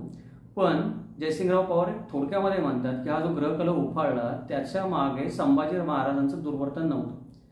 ते एका राणीची महत्वाकांक्षा, ज्याला काय म्हणतो आपण की राणी सोयराबाई होती, त्यांची महत्वाकांक्षा की स्वतःच्या मुलाला राजा करण्याची, प्रधानांची महत्वाकांक्षा सत्तास्थान हस्तगत करण्याची, याच्यामुळे या ग्रहकलामध्ये आगीमध्ये तेल उतरलं गेलं. नाहीतर हा ग्रहकला एवढा मोठा पेटला नसता. म्हणजे जर राजाराम महाराज जन्मालाच आले नसते तर संभाजी महाराज असते ते एकमेव वारस ठरले असते. प्रधानांना पण ही गोष्ट बोलायला जागा झाली नसती, अष्टप्रधान मंडळामधले जे होते ते. मग हे कारण जे जयसिंगराव पवार म्हणतात ते पटण्यासारखं आहे. आता आपण पुढच्या गोष्टीकडे जाऊयात की सगळ्यात महत्वाची गोष्ट आहे की आपल्याला हे सगळं ग्रहकला झाला वगैरे सगळं ठीक आहे, पण मला उत्तरं पाहिजेत की काही काही गोष्टींची मला स्पष्ट उत्तरं मिळाली पाहिजेत. हे नक्की काय आहे तर तो एक एक प्रश्न आपण घेऊयात की ज्यांची उत्तरं सोयराबाईंच्या बाबतीमध्ये जर आपण विचार केला तर सोयराबाईंच्या बाबतीमध्ये या प्रश्नांची उत्तरं मिळणं गरजेचं आहे. मग ते कुठले प्रश्न आहेत की राजाराम महाराजांच्या राज्याभिषेकाचा कट कधी रचला गेला असावा, या प्रश्नाचं उत्तर मिळणं गरजेचं आहे. आता राजाराम महाराजांच्या राज्याभिषेकाचा कट कधी रचला गेला असावा याचं उत्तर कुठेही मिळू शकणार नाही आपल्याला, कारण कुठल्याही बकरीमध्ये ते लिहिलेलं नाही, संशोधनामध्ये लिहिलेलं नाही. आणि तो कधी रचला गेला हे जर आपल्याला शोधायचं असेल तर मगाशी जसं मी म्हणलो तसं की महाराज दक्षिण दिग्विजयासाठी गेले होते. संभाजी महाराज होते 3 वर्ष रायगडापासून लांब होते. या मधल्या काळामध्ये प्रधानांच्या अष्टप्रधान मंडळांमधले जे काही अनाजी दत्तोसारखे प्रधान असतील ते आणि सोयराबाई यांच्या ज्या आपल्या स्वतःच्या महत्वाकांक्षा होत्या, त्या महत्वाकांक्षा पूर्ण करण्यासाठी काय केलं पाहिजे याच्यावर विचार मंथन करायला त्यांना वेळ मिळालेला असला पाहिजे. पण जसा रीतीने कट रचला गेला राजाराम महाराजांचा राज्याभिषेक करण्यासाठी तसा तंतोतंत रचला गेला नसला पाहिजे. पण एक कुठेतरी एक आपण म्हणतो की सर्वसंमती किंवा मूकसंमती असं काही करण्याबद्दल तयार झालेली असली पाहिजे या मधल्या 3 वर्षामध्ये. त्याच्यामुळे शिवाजी महाराजांचा मृत्यू झाल्यानंतर एवढ्या पटकन या कटाची अंमलबजावणी करता येणं शक्य झालं. आधी कोणी काही विचार केला नाही, अकस्मात गोष्टी डोक्यावरून पडल्या तर एवढ्या पटपट गोष्टी होत नाहीत. या गोष्टी पटपट झाल्या त्याचं कारण काय आहे, काहीतरी तरी आधी त्याच्याबद्दल एक संमती बनली होती, एक वाक्यता बनली होती, एक विचार बनला होता की असं काहीतरी केलं जाऊ शकतं, अशा पद्धतीने केलं गेलं पाहिजे. हे ते 3 वर्षामध्ये झालं असेल. पण जसं आपण म्हणतो की एक आपण योजना बनवली आणि असा कट बनवला, असं काही बनवलेलं गेलं नसणार आहे. आणि जर काही झालं असेल तर ते या 3 वर्षामध्ये झालं असणार आहे. आता पुढचा प्रश्न आहे, राजाराम महाराजांचं मंचकार होऊन करायचं ही योजना कोणाची होती? म्हणजे आता संभाजी महाराजांना तख्तावर बसू द्यायचं नाही आणि राजाराम महाराजांना तख्तावर बसवायचं, ही नेमकी कोणाची योजना होती? कोणाच्या सुपीक डोक्यातून योजना आधी आली? या प्रश्नाचं उत्तर पण आपण आता देऊ शकत नाही की आपल्याकडे पुरावे नाहीत की कुठे कोणी म्हणलेलं नाही की बाबा अनाजी दत्तूंनी असं राजा सोयराबाईंना जाऊन सुचवलं किंवा सोयराबाई अनाजी दत्तूंना असं म्हणल्या, असं कुठल्या बकरीमध्ये लिहिलेलं नाही. त्यामुळे आपण काही म्हणू शकत नाही की योजना कोणाच्या डोक्यातून आली. पण आपण हे म्हणू शकतो की माझा मुलगा हा छत्रपती व्हावा ही सोयराबाईंची महत्वाकांक्षा होतीच. आणि राजाराम महाराज छत्रपती व्हावे म्हणजे 10 वर्षाचा मुलगा सत्तेवर बसल्यानंतर आपल्याला आपले सगळे आतापर्यंत केलेले उपद्व्याप दडवता येतील आणि पुढे देखील वाटचाल करता येईल. सत्ता आपल्या काबूमध्ये राहील नामधारी मुलगा गादीवर बसल्यामुळं, ही प्रधानांची महत्वाकांक्षा होती. तर या दोघांच्याही महत्वाकांक्षेला राजाराम महाराजांचं मंचकार होणं किंवा राजाराम महाराजांचा राज्याभिषेक होणं हे सोयीचं होतं. त्यामुळं कोणी एकाने ही गोष्ट ठरवली असं आपण म्हणू शकत नाही. काही स्वार्थी माणसं या किल्ल्यावर रायगडवर राहत होती. त्या स्वार्थी माणसांची गरज होती राजाराम महाराज हे त्यांचा राज्याभिषेक होणं किंवा ते छत्रपती होणं. म्हणून या सगळ्या माणसांनी आपापल्या गरजांची काय म्हणतो की गोळाबेरीज करून असं ठरवलेलं असणार आहे की राजाराम महाराज छत्रपती होतील तर बरं संभाजी महाराज होण्यापेक्षा. त्याच्यामुळे कोणा एकाच्या डोक्यातून योजना आली असं म्हणता येणार नाही की सगळ्यांचीच गरज होती. त्या सगळ्यांच्या गरजेमधून ही एक पुढे आलेलं एक पाऊल होतं की हे पाऊल उचललं गेलं पाहिजे. हा एक दुसऱ्या प्रश्नाचं उत्तर आहे की कोणा एकाची योजना नव्हती. आता तिसरा प्रश्न बघूया आपण, सोयराबाईंचा कट कारस्थानामध्ये सहभाग की संमती? आता हे जे राजाराम महाराजांना राजगादीवर बसवायचं कारस्थान रचलं गेलं आणि बसवलं गेलं याचा अर्थ रचलं गेलं ते. मग आधी कोणीतरी सोयराबाईंना सांगितलं असणार आहे की आपण असं असं करूयात म्हणून किंवा आपल्याला असं असं करायचं म्हणून किंवा सोयराबाईंनी पण सांगितलं असेल किंवा असंच करा म्हणून. मग हे जे कारस्थान रचलं गेलं याच्यामध्ये सोयराबाईंचा सहभाग किंवा संमती किती असावी? त्याला मला वाटतंय की सोयराबाईंची संमती नसावी या गोष्टीला सुरुवातीला किंवा सोयराबाईंचा याच्यामध्ये सहभाग नसावा. सोयराबाईंची इच्छा असावी माझा मुलगा राजा व्हावा म्हणून. पण अशा प्रकारे माझा मुलगा राजा व्हावा ही त्यांची इच्छा नसावी किंवा ही अशा प्रकारे कट कारस्थान करून संभाजी महाराजांचा हक्क डावलून किंवा संभाजी महाराजांना वैरी करून माझा मुलगा राजा व्हावा ही त्यांची इच्छा नसावी.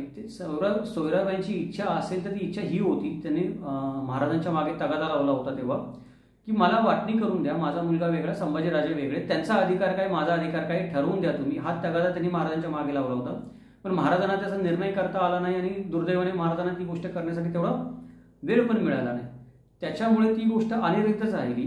आणि महाराजांच्या आकस्मिक मृत्यूनंतर अनाजी दत्तूसारखा एखादा प्रधान समोरून म्हणला असेल की आता संभाजीराजे पन्हाळगडावर आहेत, तुमचा स्वतःचा बंधू आहे, तो बंधूच सेनापती आहे, आपल्याला कोण विरोध करणार आहे, आपण जर अशा प्रकारे योजना आखली तर ती योजना यशस्वी होऊ शकेल, तर तुमची त्याला गोष्टीला संमती द्या.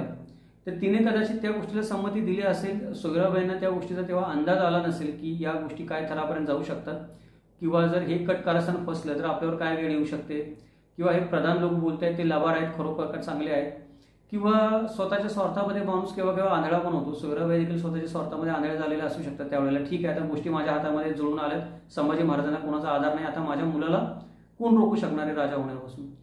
या अशा सगळ्या काही गोष्टींमधून सोयराबाईंनी मूकसंमती या गोष्टीला दिलेली असणार आहे. त्यांचा सहभाग त्याच्यामध्ये मला वाटत नाही की सोयराबाईंनी ही योजना सगळी त्यांच्या डोक्याने बनवली.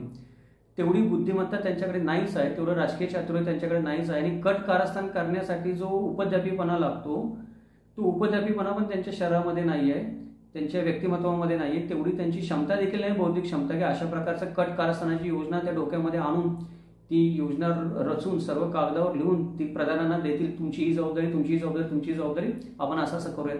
हे सोयराबाईंच्या व्यक्तिमत्वामध्ये नाहीच आहे. तशी त्यांची जडणघडण झाली नाही, तसं त्यांचं कधी शिक्षण झालं नाही. त्यामुळे ही कट कारस्थान रचलं गेलेलं असणार आहे प्रधानांच्या हस्तेच, आणि त्यांनीच ते सोयराबाईंच्या गळी उतरवलेलं असणार आहे की आत्ता नाही तर कधी नाही. राजाराम राजा झाला तर आत्ताच होईल, नाहीतर परत कधी होणार नाही. संभाजी परत एकदा राजा झाला तर राजारामला राजा होऊ देणार नाही. अशा काही गोष्टींमधून हे कट कारस्थान घडलेलं असणार आहे. आणि सोयराबाईंची त्यांना मूकसंमती असणार आहे. ठीक आहे, होत असेल तर होऊ दे, मला आनंदच आहे, माझी पण इच्छा पूर्ण होईल. त्याच्यामध्ये प्रयत्न करून बघायला काय हरकत आहे, म्हणजे प्रयत्न करून बघायला काय हरकत आहे असं मला वाटतं की सोयराबाईंचं याच्यामध्ये एक सहभाग किंवा संमती म्हणण्यापेक्षा ठीक आहे, हे लोक करतो म्हणतायत, झालं तर चांगलंच आहे, करून बघूयात. फार फार तर काय होईल, राजाराम राजा होणार नाही. संभाजीला कैदेत टाकायचं म्हणतोय आपण, तर संभाजी राजा होईल. थोडे दिवस काहीतरी गोष्टी इकडे तिकडे होतील, परत सर्व गोष्टी सुरळीत चालू होतील, माझा मुलगा राजा होणार नाही, एवढंच काही ते होईल. पण जर सक्सेसफुल झाल्या या गोष्टी, हा प्लॅन सक्सेसफुल झाला तर माझा मुलगा राजा होईल, माझी इच्छा पुरी होईल. याने सोयराबाईंनी एक प्रकारे आपण म्हणतो की स्वतःची एक संमती दिली असेल किंवा मूक संमती दिली असेल. पण हे सगळं योजना अस्तित्वात आणली गेली, लोकांना पत्र लिहिली गेली, त्यांची मनं वळवण्याचे प्रयत्न केले गेले, सैन्य संभाजी महाराजांना पकडायला धाडण्यात आलं, बाकी गोष्टी केल्या.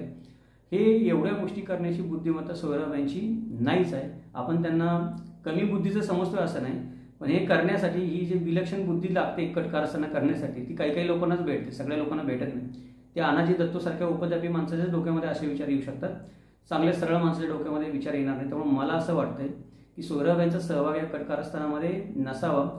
त्यांची अशा काही गोष्टी करायला सुरुवातीला संमती देखील नसावी, पण त्यांच्या मनामध्ये जी कुठेतरी सुप्त इच्छा होती माझा मुलगा राजा व्हावा, त्या इच्छेला जर कोणी आगीमध्ये तेल ओतलं असेल तर करून बघायला काय हरकत आहे, या भावनेने त्यांनी होकार दिला असेल की ठीक आहे करून बघूया म्हणून. असं मला वाटतंय सुरुवातीला हे असं घडलेलं असावं.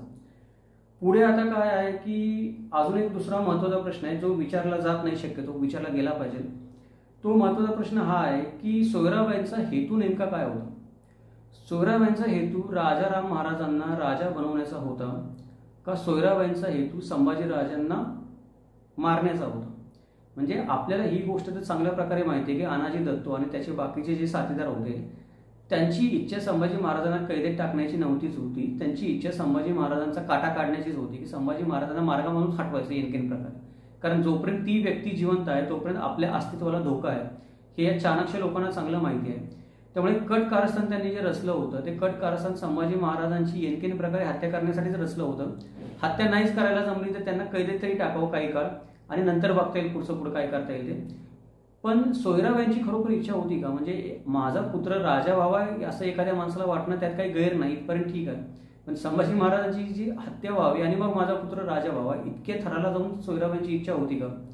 आता या प्रश्नाचं उत्तर देणं जरा अवघड काम आहे. म्हणजे आपण जसं मागच्या प्रश्नांची उत्तरं दिली तेवढ्या सहजतेने आपण ते देऊ शकत नाही.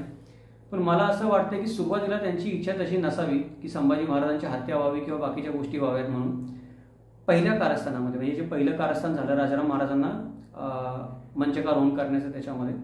पण दुसऱ्या वेळेला जेव्हा संभाजी महाराजांच्या विरोधामध्ये कट केला गेला, औरंगजेबाचा मुलगा शहाजादा अकबर आहे त्याच्याशी संधान बांधून, त्यावेळेला सोयराबाईंसाठी परिस्थिती इकडे आड आणि तिकडे वीर झाली होती. त्यांच्यासाठी गोष्टी जीवन मरणाच्या झाल्या होत्या. म्हणजे आता संभाजी महाराज राजे झाले होते, येऊन स्थिरस्थावर झालेले होते आणि इथून पुढचं सगळं आयुष्य संभाजी महाराजांच्या आश्रित म्हणून किंवा संभाजी महाराजांच्या विचाराने चालावं लागणार होतं. त्यांच्या विरुद्ध काही बोलून चालणार नव्हतं. त्यामुळे संभाजी महाराजांचं जोखड मनावर घेऊन जगायचं, संभाजी महाराजांचं जोखड मानेवर घेऊन एक अयशस्वी राणी म्हणून जगायचं का एक प्रयत्न करून बघायचा अजून परत की संभाजी महाराज नसतीलच तर मला माझं स्थान परत मिळेल. तर दुसऱ्या कटामध्ये मला असं वाटतं की पहिल्या कटामध्ये सोयराबाईंची अशी इच्छा नसावी की संभाजी महाराजांची हत्या व्हावी. कारण पहिल्या कटामध्ये राजाराम महाराज राजा होणं हे महत्त्वाचं जास्त होतं. संभाजी महाराजांचा काहीतरी बंदोबस्त करावा हत्या व्हावी असं कोणाला वाटत होतं की प्रधानांना वाटत होतं, बाकी कोणाला ते वाटत नव्हतं. संभाजी महाराजांचा राज्यावर अधिकार नसावा, काही काळ ते लांब असावेत वगैरे वगैरे. काही लोकांनी तर अशा पण कथा रचल्या की सुरुवातीला राजाराम महाराजांना राजा करावं, मग संभाजी महाराजांना कैदेत टाकावं, मग त्यांची बुद्धी ठिकाणावर आल्यावर काही दुसरे त्यांना राजा करावं. अर्थात असं कधी होत नसतं राजकारणामध्ये की कोणाला तुम्ही तुरुंगात टाकाल आणि त्याची बुद्धी ठिकाणावर आल्यावर परत सत्ता सोडून त्याला राजा कराल म्हणून. पण अशा पण लोकांनी कंड्या पिकवल्या काही दस्तावेजांच्या मदतीने त्यावेळेला. पण ती जर सगळ्या गोष्टींचा सार काढला तर त्याचं उत्तर असं येतं की पहिल्या कट कारस्थानामध्ये संभाजी महाराजांचा मृत्यू व्हावा असं किमान सोयराबाईंना किंवा बाकी कुटुंबातल्या व्यक्तींना वाटत नव्हतं. पण दुसऱ्या जे कट कारस्थान रचलं गेलं ते कट कारस्थानही संभाजी महाराजांच्या हत्या करण्यासाठीच रचलं गेलं. संभाजी महाराजांना सत्तेपासून दूर ठेवण्यासाठी रचलं गेलं नाही. संभाजी महाराजांची हत्याच करायची शहजादा अकबराच्या सल्ल्याने आणि मुघलांच्या सल्ल्याने, आणि राज्याची वाटणी करायची. मोठा वाटा मुघलांना द्यावा लागला तरी चालेल, छोटा वाटा आपल्याला मिळाला तरी चालेल, पण राजारामाचं स्वतःचं का होईना स्वतःचं राज्य, आणि हे संभाजी महाराजांच्या हत्या केल्याशिवाय शक्य नाही. आणि हे पहिलं कारस्थान पचल्यानंतर दुसरं कारस्थान करायची प्रधानांना बुद्धी तेव्हाच होईल ज्या वेळेला सोयराबाईंची पण बुद्धी होईल की आता पहिलं कारस्थान फसले पण दुसरं कारस्थान करावं माझा मुलगा राजा होण्यासाठी. जर सोयराबाईंनी साफ नकार दिला असता की तुम्ही काय कारस्थान करायचे करा, आता माझा मुलगा राजा होणार नाही, मी त्या भानगडीमध्ये नाहीये, तुम्ही आणि संभाजी महाराज बघून घ्या, अशी जो भूमिका 1681 मध्ये सोयराबाईंनी घेतली असती की झालं तेवढं पास झालं, आता इथून पुढे मी तुमच्यामध्ये सहभागी नाही प्रधानांमध्ये. तर प्रधानांना ते अकबराशी जाऊन संधान बांधून त्याला पत्र देऊन हे सगळं पुढचं करायचं धाडसच झालं नसतं. कारण ज्याला ते राजा बनवायचं म्हणतायत संभाजीराजांची हत्या करण्यासाठी, तो माणूसच राजा व्हायला तयार नाही. ज्याला ते राजा बनवायचं म्हणतात त्याची आईच त्याला राजा करायला तयार नाही, तर या लोकांनी अकबराकडे जाऊन त्याला संभाजी महाराजांची हत्या करा म्हणायचं काहीच कारणच शिल्लक राहणार नाही. कोणाच्या भरोशावर करणार, काय सांगणार पुढे जाऊन. पण हे लोक ज्या अर्थी तिथे गेले पत्र घेऊन बाकी सगळ्या गोष्टी करून ते हे कारण सांगतायत, याचा अर्थ या वेळेला कुठे नाही कुठेतरी सोयराबाईंची मुकसंमती होती की आता संभाजी महाराजांची हत्या केल्याशिवाय काही गोष्टी साधत नाहीत किंवा आता ही गोष्ट केल्याशिवाय काही आपलं भलं होत नाही. या गोष्टीला त्यांनी तोंडाने जरी बोलून दाखवल्या नसतील तरी राजाराम महाराजांना राजा होण्यासाठी त्यांनी परवानगी दिली असेल किंवा राजाराम महाराज राजा व्हावेत म्हणून हे मंत्री अकबराकडे पत्र घेऊन जात असतील ते शहजादा अकबराकडे, तरी सोयराबाईंची मूकसंमती असल्याखेरीज जाऊ शकत नाहीत. आणि हे लोक अकबराकडे पत्र घेऊन जातात, याचाच अर्थ असा होतो की कुठे नाही कुठेतरी मग राजाराम महाराजांना राजा करण्यासाठी संभाजी महाराजांना सत्तेवरून हटवण्यासाठी त्यांची हत्या करावी लागली तरी ते ठीक आहे, आम्हाला मान्य, तत्वता मान्य. ही गोष्ट सोयराबाईंच्या बाबतीमध्ये दुसऱ्या कट कारस्थानामध्ये झालेली असणार आहे. आता आपण पुढच्या गोष्टींचा विचार करू की सोयराबाईंचा जो मृत्यू होता तो मृत्यू नैसर्गिक होता, हत्या होती का आत्महत्या होती, जो आत्ताचा आपला मुख्य प्रश्न. आता सोयराबाईंच्या मृत्यूबद्दल आपल्याला जे दाखले मिळतात तो महत्वाचा दाखला सर्वत्र फार प्रसिद्ध आहे, लोकांना असले दाखले आवडतात फार. तो चिटणीसाच्या बकरीमध्ये मिळतो. चिटणीस म्हणतो की महाराज रायगडावर आल्या 400-500 माणसांना मारलं.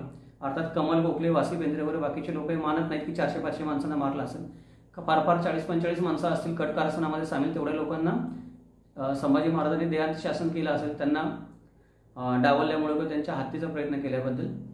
पण 400-500 माणसं मारली नसतील. माझा चिटणीसाची बकर आहे आणि आपल्याला माहिती आहे की मल्हाररामराव चिटणीसाने ठेका घेतलेला आहे संभाजी महाराजांना बदनाम करायचा. कुठली गोष्ट महाराजांच्या बाजूने बोलायची नाही, जे काही असेल त्यात कुठेतरी संभाजी महाराजांचं नाव जोडायचं आणि त्याचं खापर संभाजी महाराजांवर फोडायचं, हे चिटणीसाच्या बकरीचं उद्दिष्टच आहे लिहिण्यामागे. त्याच्यामुळे आता हे माझ्या मनाचं सांगत नाही मी, हे सिद्ध झालेलं आहे, सर्व इतिहासकारांनी पण मान्य केलेलं आहे की मल्हाररामराव चिटणीसाची बकर म्हणजे सर्वात अविश्वसनीय बकर. तिच्याबद्दल कुणीही विश्वास ठेवत नाही. त्यात लिहिलेली कुठली गोष्ट ऐतिहासिक तथ्य असली तरी पण लोक विश्वास ठेवायला घाबरतात, एखादी गोष्ट असेल चुकून मागून तरी. त्यामुळे आता मल्हाररामराव चिटणीस म्हणतो ते पुढे जाऊन मल्हाररामराव चिटणीस असं म्हणतो की सोयराबाईंना, जानकीबाईंना, त्यानंतर राजाराम महाराजांना कैदेमध्ये टाकलं. आता ते मागच्या व्हिडिओमध्ये आपण त्याचा परामर्श घेतला आहे, काय आहे ते कैदेमध्ये टाकलं नसणार आहे पण नजरकैद केलेलं असणार आहे. त्याच्यानंतर पुढे जाऊन सभासद म्हणतो की संभाजी महाराजांना ओरडायला लागले मालामध्ये कुठे बाई कुठे आहेत म्हणून. सापडल्यानंतर त्यांना भिंतीमध्ये चिरून मारण्याचा आदेश दिला की भिंतीमध्ये चिरून मारण्यात यावं, भिंतीमध्ये गाडण्यात यावं, फक्त दूध टाकत जावं वरून म्हणून. ते दूध पिऊन पिऊन सोयराबाई 3 दिवस जगले आणि 3 दिवसांनी त्यांनी प्राण सोडला. असं एक विदारक चित्र मल्हाररामराव चिटणीस उभा करतो. पण या चित्राला मल्हाररामराव चिटणीस सोडून दुसरा कोणी पुरावा नाही, दुसरा कुठलाही संदर्भ नाही. आणि स्वतः मल्हाररामराव चिटणीस त्याला ही कथा कुठून मिळाली ते पण त्याच्या बकरीमध्ये सांगत नाही की मला इथून कळालं म्हणून. आणि बाकीच्या गोष्टी जसं भाकड कथा मल्हाररामराव चिटणीसाने रंगवलेल्याच आहेत त्याच्या बकरीमध्ये, तशी ही पण एक भाकड कथा आहे. सगळ्यांनी मान्य केलेलं आहे की असं झालेलं नाहीये. कारण मल्हाररामराव चिटणीस म्हणतो की महाराजांनी आल्या लगेच ही गोष्ट केली संभाजी महाराजांनी रायगडावर आणि त्यावेळेलाच सोयराबाईंचा मृत्यू झाला. पण सत्य हे की ही गोष्ट 1680 साली झाली नाही. मागाशी आपण ती तारीख सांगितली त्या तारखेला सोयराबाईंचा मृत्यू झाला. ती तारीख आहे आपण मागाशी जी बघितली होती ती की 27 ऑक्टोबर 1681, म्हणजे 27 ऑक्टोबर 1681ला मृत्यू झालेला आहे सोयराबाईंचा. हे जे मल्हाररामराव चिटणीस जे सांगतो की आल्या आल्या लगेच मृत्यू झाला, तसा आल्या आल्या मृत्यू झालेला नाहीये. त्यामुळे ही कथाच खोटी आहे, सिद्ध होतं. त्यामुळे सोयराबाईंची हत्या केली गेली असं आपण म्हणू शकत नाही, किमान मल्हाररामराव चिटणीसाच्या बकरीच्या अनुषंगाने. दुसरा जो उल्लेख आपल्याला सापडतो तो 27/10/1681च्या मुंबईकर इंग्रजांच्या पत्रामध्ये सापडतो. या पत्रामध्ये इंग्रज लिहितात की राजारामाची आई मेली, कोणी म्हणतात की संभाजीचं सांगण्यावरून तिला विष घालून मारली. आता इंग्रज आहेत, ते बसलेत मुंबईला, घटना घडली रायगडला, आणि ते काय म्हणतात की राजारामाची आई मेली, आणि ते पण असं म्हणतात की कोणी म्हणतात, म्हणजे त्यांच्यापैकी कोणी तिथे बघायला नव्हतं आणि त्यांच्या कुठल्या विश्वसनीय सूत्रांनी पण ही बातमी त्यांना दिली नाही की ज्याला ते विश्वसनीय मानतील की अशा प्रकारे घडले. कोणीतरी काहीतरी म्हणतं, त्याच्या अनुषंगाने त्याने ती पत्रात एक शक्यता लिहिलेली आहे. आधीच इंग्रज त्या शक्यता लिहितात, ते कोणी म्हणतात ते पण कोण म्हणतो ते पण त्यांना माहीत नाही. त्याच्यामुळे या गोष्टीवरून पण आपण असं म्हणू शकत नाही की संभाजी महाराजांनी सोयराबाईंची हत्या केली असेल. आता मराठा साम्राज्याची छोटी बकर आहे, त्याच्यामध्ये एका वाक्यामध्ये लिहिलं आहे की सोयराबाईंनी गळ्याला फास लावून प्राण दिलं. आता हे फक्त छोट्या बकरीमध्ये म्हणलेलं आहे, त्याचा संदर्भ दुसरीकडे कुठे सापडत नाही आपल्याला की ही गोष्ट सिद्ध करण्यासाठी. पण या 3 गोष्टीवरून काय होतं की सोयराबाईंचा जो मृत्यू असावा तो नैसर्गिक नसावा असं म्हणायला जागा होते आपल्याला. म्हणजे सोयराबाईंचा मृत्यू जर नैसर्गिक रीतीने होण्यासाठी सोयराबाईंच्या मनामध्ये सगळ्यांबद्दल आदर असेल, त्यांचा कोणी वैरी नसायला पाहिजे, त्या कुठल्या कटकारस्थानात सहभागी नसल्या पाहिजे, झाले असले तरी पण ते कटकारस्थान जर यशस्वी झालं असेल तर मग त्यांच्या विरोधात कोण काय करणार आहे, कोणी काय करणार नाही. पण इथे परिस्थिती अशी आपण विचार केला पाहिजे की सोयराबाईंचे जे हितचिंतक होते त्यांनी जी कटकारस्थानं रचली, त्याला आपण म्हणू की सोयराबाईंची मुकसंमती होती, मागाशी म्हटलं तसं आपण, ती कटकारस्थानं अयशस्वी झालेली आहेत. त्यांच्या हितचिंतकांना हत्तीच्या पायदळी तुडवलेलं आहे. त्याच्यानंतर संभाजी महाराजांनी सोयराबाईंना ती शिक्षा दिलेली नाही, त्याची काही कारण आहेत. म्हणजे सोयराबाई या कटामध्ये सामील असतील, आता त्या असतीलच हे अकबराच्या कटामध्ये सिद्ध झालेलं आहे, पण त्या होत्या तरी पण त्यांना शिक्षा नाही देऊ शकत आपण. त्याचं कारण काय आहे की एकतर त्या राजमाता आहेत, त्याच्यानंतर पट्टराणी आहेत, त्याच्यानंतर हंबीरराव मोहिते सरसेनापती आहेत, त्यांच्या भगिनी आहेत. त्यांच्याबद्दल अशी भूमिका किंवा इतकी कठोर शिक्षा लगेच सहजासहजी अंमलात आणता येणं शक्य नाही संभाजी महाराजांना, ते छत्रपती असले तरी पण. पण म्हणून संभाजी महाराज सोयराबाईंना विष घालून मारतील काय, ही शक्यता, या शक्यतेचा आपण विचार केला तर ज्या संभाजी महाराजांना आपण ओळखतो आज, म्हणजे त्यांची जी प्रतिमा चुकीची रंगवलेली गेली होती ती आता पुसली गेलेली आहे. नवीन संभाजी महाराज आपल्या समोर आलेले आहेत. ज्या सुसंस्कृत, संयमी आणि सुविचारी संभाजी महाराजांना आपण ओळखतो, ते आपल्याला असं वाटतं, त्याच्यावरून आपण असं म्हणू शकतो की जर संभाजी महाराजांना सोयराबाईंना मारायचं असतं आकसाने किंवा अजून कुठल्या गोष्टीने, तर एखादा खोटा मोठा आरोप ठेवून ते त्यांना मारू शकत होते, शिक्षा देऊ शकत होते. किंवा त्यांना जर त्यांचा काही एवढा राग आला असेल किंवा या गोष्टीसाठी काही शिक्षा द्यायची असेल ती त्यांना समोरून दिली असते. म्हणजे संभाजी महाराज हे कट कारस्थान करणारे, मागून वार करणारे किंवा एखाद्या माणसाबद्दल आकसाने वागणारे नाही, जे आहे ते संभाजी महाराज समोरासमोर बोलणारे संभाजी महाराज आहेत, जे आपल्याला त्यांचे व्यक्तिमत्व म्हणून आता कळतं आहे. मग संभाजी महाराजांचं व्यक्तिमत्व बघितलं तर आपण असं म्हणू शकतो की त्यांना जर सोयराबाईला काही शासन करायचं असतं त्यांनी ते उघड केलं असतं, 4 लोकांना सांगून केलं असतं, काहीतरी न्याय निवाडा करून केलं असतं. जर करायचंच असतं तर अशा रीतीनेच किमान संभाजी महाराज तरी सोयराबाईंना मागून विष पाजून मारणार नाही. तर दुसऱ्या कोणी जर त्यांना विष दिलं असेल अजून काही उघडकीस येऊ नये म्हणून, तर ते आपण सांगू नाही शकत. पण संभाजी महाराजांवर आपण तो आळ घेऊ नाही शकत त्या गोष्टीचा. पुढची गोष्ट आहे की त्यांनी स्वतःच विष घेतलं असेल का, ही शक्यता बऱ्यापैकी आहे. कारण बाकीच्या लोकांना हत्तीच्या पायी दिल्यानंतर आणि ते कट कारस्थान उघड झाल्यानंतर आणि हे लोक राजाराम महाराजांना राजा करा म्हणून तिकडे अकबराकडे गेले होते कळल्यानंतर, हे कोणाच्या म्हणण्यावरून गेले असेल राजाराम महाराजांना राजा करायला, कोणी परवानगी दिली असेल यांना की उद्या संभाजी महाराजांचं बरं वाईट झालं तर राजाराम महाराज राजा होतील म्हणून. तर ह्या गोष्टीची जी सुई होती ती सुई सोयराबाईंकडेच फिरत होती. त्याच्यामुळं जर समजा आपण म्हणतो की इज्जतीला घाबरून किंवा बेआबरू होऊ नये म्हणून समाजामध्ये, किंवा जी काही त्यांची बेआबरू होतच असणार आहे ही गोष्ट खरी आहे, सगळ्यांना माहिती आहे, पण कोणी बोलत नाही. आपण असं गृहीत धरू की अशी परिस्थिती निर्माण झालेली आहे की त्या अकबराला दिलेलं पत्र संभाजी महाराजांच्या हातामध्ये सापडलं, ते बाकीच्या लोकांनी पण वाचलं, त्याच्यावर ही गोष्ट उघड झाली. उघड झाल्यानंतर त्या लोकांना तर पायदळी दिलं, त्यांना शिक्षा मिळाली, पण सोयराबाईंचा पण याच्यामध्ये संशयाची सुई फिरते आहे, त्यांचा काही ना काही सहभाग आहे याच्यामध्ये, हे सगळ्यांना माहिती आहे. रायगड किल्ल्यावर, राज्यामध्ये सगळीकडे माहिती आहे, पण कोणी काही बोलायला येत नाहीये. मग हे बोलत नाहीयेत लोक, पण लोकांना माहिती आहे. ही बेआबरू सहन करणं पण अवघड गोष्ट आहे एखाद्या व्यक्तीला. जर त्यातून जर त्यांनी विष पिला असेल आणि आत्महत्या केली असेल तर ती गोष्ट होऊ शकते विष प्राशन करून. मग कमल गोखले जसं म्हणतात तसं त्यांच्या पुस्तकामध्ये विष प्रयोग झाला असेल किंवा विष प्राशन केलं असेल या दोन्ही गोष्टी होऊ शकतात. तर मी हे मानत नाही विष प्रयोग झाला असेल. विष प्रयोग झाला असेल तर तो संभाजीराजांनी केला असेल हे मी मानत नाही. दुसऱ्या कोणी केला असेल तर माहीत नाही. हो, इतिहासामध्ये व्हायला काही होऊ शकतं. आपण असं म्हणू शकत नाही की असं घडूच शकत नाही म्हणून. त्यामुळं सोयराबाईंनी विष प्राशन केलं असावं ही शक्यता जास्त आहे माझ्या लेखी तरी आत्ताच्या घडीला. त्यांचा मृत्यू नैसर्गिक नसावा. त्याचं कारण आहे की नैसर्गिकरित्या मृत्यू होण्यासारखं काही कारण त्यांच्या आयुष्यामध्ये दिसत नाही. त्यांच्या कुठल्या आजारपणाची नोंद मिळत नाही किंवा त्यांना काही धक्का बसला किंवा बाकीच्या गोष्टी किंवा त्यात असे खंबीर पण असावेत त्या गोष्टींना तोंड देण्यासाठी. आणि त्यांना या गोष्टीची खात्री पण असावी की माझे स्वतःचे बंधू सेनापती आहेत, एवढ्या सरळ मला कोणी अटक करू शकत नाही किंवा मला दोषी धरू शकत नाही. या सगळ्या गोष्टींमुळं त्यांचा मृत्यू नैसर्गिक नसावा. संभाजी महाराजांनी त्यांना विष प्रयोग केला नसावा. दुसऱ्या कोणी केला असेल तर माहीत नाही. पण त्यांनी विष प्राशन करून आत्महत्या केली असतील तर तसं करण्यासाठी बरीच कारणं उपलब्ध आहेत. त्यामुळे तसं त्यांनी केलं असेल तर कदाचित ती शक्यता जास्त आहे असं आपण म्हणू शकतो. तसंच झालं असेल असं आपल्याला माहीत नाही किंवा आपण म्हणू शकत नाही. आता सारांशमध्ये आपण काय करूयात की एक तास झालाय नेहमीप्रमाणे आपण छोटा व्हिडिओ बनवायचा म्हणतो, मी पण बनवायचा म्हणतो, पण होत नाही. काय करू कळत नाही. किती अजून गोष्टी आपण आता सारांशमध्ये बोलतो, जास्त याच्यामध्ये बोलत नाही खोलामध्ये जाऊन. पण काही गोष्टी बोलणं भागच असतं. तरी पण आता एक तास झालेलाच आहे. थोडक्यामध्ये आपण सारांश बघूया गोष्टींचा, एका वाक्यामध्ये उत्तरं देऊयात ज्याच्यामुळे हा विषय अजून थोडा आपल्याला समजण्याला मदत होईल. सोयराबाईंची कट कारस्थानामध्ये भूमिका होती का? पहिल्यामध्ये संमती होती. पहिलं जे कारस्थान झालं त्याच्यामध्ये संमती होती. दुसरं जे कारस्थान झालं त्याच्यामध्ये त्यांची भूमिका होती आणि आपण म्हणू शकतो की सक्रिय भूमिका होती. पण काही पण करा, संभाजी महाराजांची हत्या झाली तर राजाराम महाराजांना राजा करायचं ही त्यांची त्याच्यामध्ये भूमिका होती, सहभाग होता. पहिल्या याच्यामध्ये कदाचित त्यांना घोड्यावर चढवलेलं असणार आहे अष्टप्रधान मंडळातल्या या अविचारी माणसांनी किंवा ज्या लोकांनी कृष्णकृत्य केलं त्या लोकांनी त्यांना घोड्यावर चढवलं असणार आहे, तुमचा मुलगा राजा होईल करा म्हणून. आणि काही लोक अशी पण शक्यता वर्तवतात की पहिलं कारस्थान अयशस्वी झाल्यानंतर दुसऱ्या कारस्थानामध्ये लोकांनी त्यांना बळीचा बकरा बनवलेला असणार आहे की आता काही झालं तरी तुम्हाला असंच राहावं लागणार आश्रित म्हणून, किंवा काही झालं तरी आता तुम्हाला संभाजी महाराजांच्या मर्जीवरच जगावं लागणार पुढचं आयुष्य. आता तुमचं दैव तुमच्या समोर आहे तर तुम्ही हे दैव स्वीकारताय का? नाही स्वीकारत. किंवा आम्ही तुमच्याबद्दल अजून काहीतरी करू असं सोयराबाईंना ब्लॅकमेल केलं असणाऱ्या लोकांनी. असं काही लोक म्हणतात की आहेत उदाहरणं अशी की आता मला आता स्पष्टपणे बोलता येत नाही ती गोष्ट, पण काही ठिकाणी अशी इतिहासकारांनी असं विधान केलेलं आहे की जे हे लोक होते, अनाजी दत्त वगैरे पंतप्रधान लोक होते, या लोकांनी सोयराबाईला तुमच्यावर शिवाजी महाराजांच्या मृत्यूचा आळ आलेला आहे, तो आळ आता जाऊ शकत नाही, कदाचित तुम्हाला अटक पण होऊ शकते किंवा संभाजी महाराज तुम्हाला तो आळ घेऊन तुमचे हत्या करू शकतात, राजाराम महाराजांची हत्या करू शकतात, अशी भीती दाखवून ब्लॅकमेल करून सोयराबाईंना या कटामध्ये ओढलं असा प्रकारचे लोक बोलतात. तर हे आता या सांगोवांगीच्या गोष्टी त्याला काही अर्थ नाही. हे कोणातरी एका इतिहासकाराचं मत आहे, हे पण आत्ताच इथे सांगून ठेवतो. बखरकरांचं मत नाही. त्या इतिहासकारांचं नाव मला आता बोलण्याच्या ओघामध्ये पटकन आठवत नाही.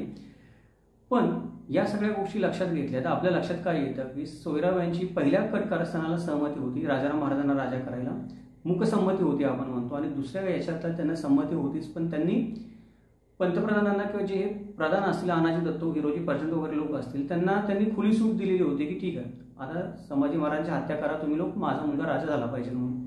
ही दोन गोष्टी आहेत, या आपण मागाशी पण बघितल्या आहेत, आता थोडक्यामध्ये आपण बोलतोय. दुसरं आहे की माझ्या मुलाला राजा व्हावा ही त्यांची महत्वाकांक्षा होती का? तर होती. राजाराम महाराज राजा व्हावा ही त्यांची महत्वाकांक्षा होती. पण संभाजी महाराजांची हत्या व्हावी ही त्यांची इच्छा होती का नव्हती? या प्रश्नाचं उत्तर आपण मागं दिलेलं आहे. पहिल्या कारस्थानामध्ये नव्हती, दुसऱ्या कारस्थानामध्ये होती.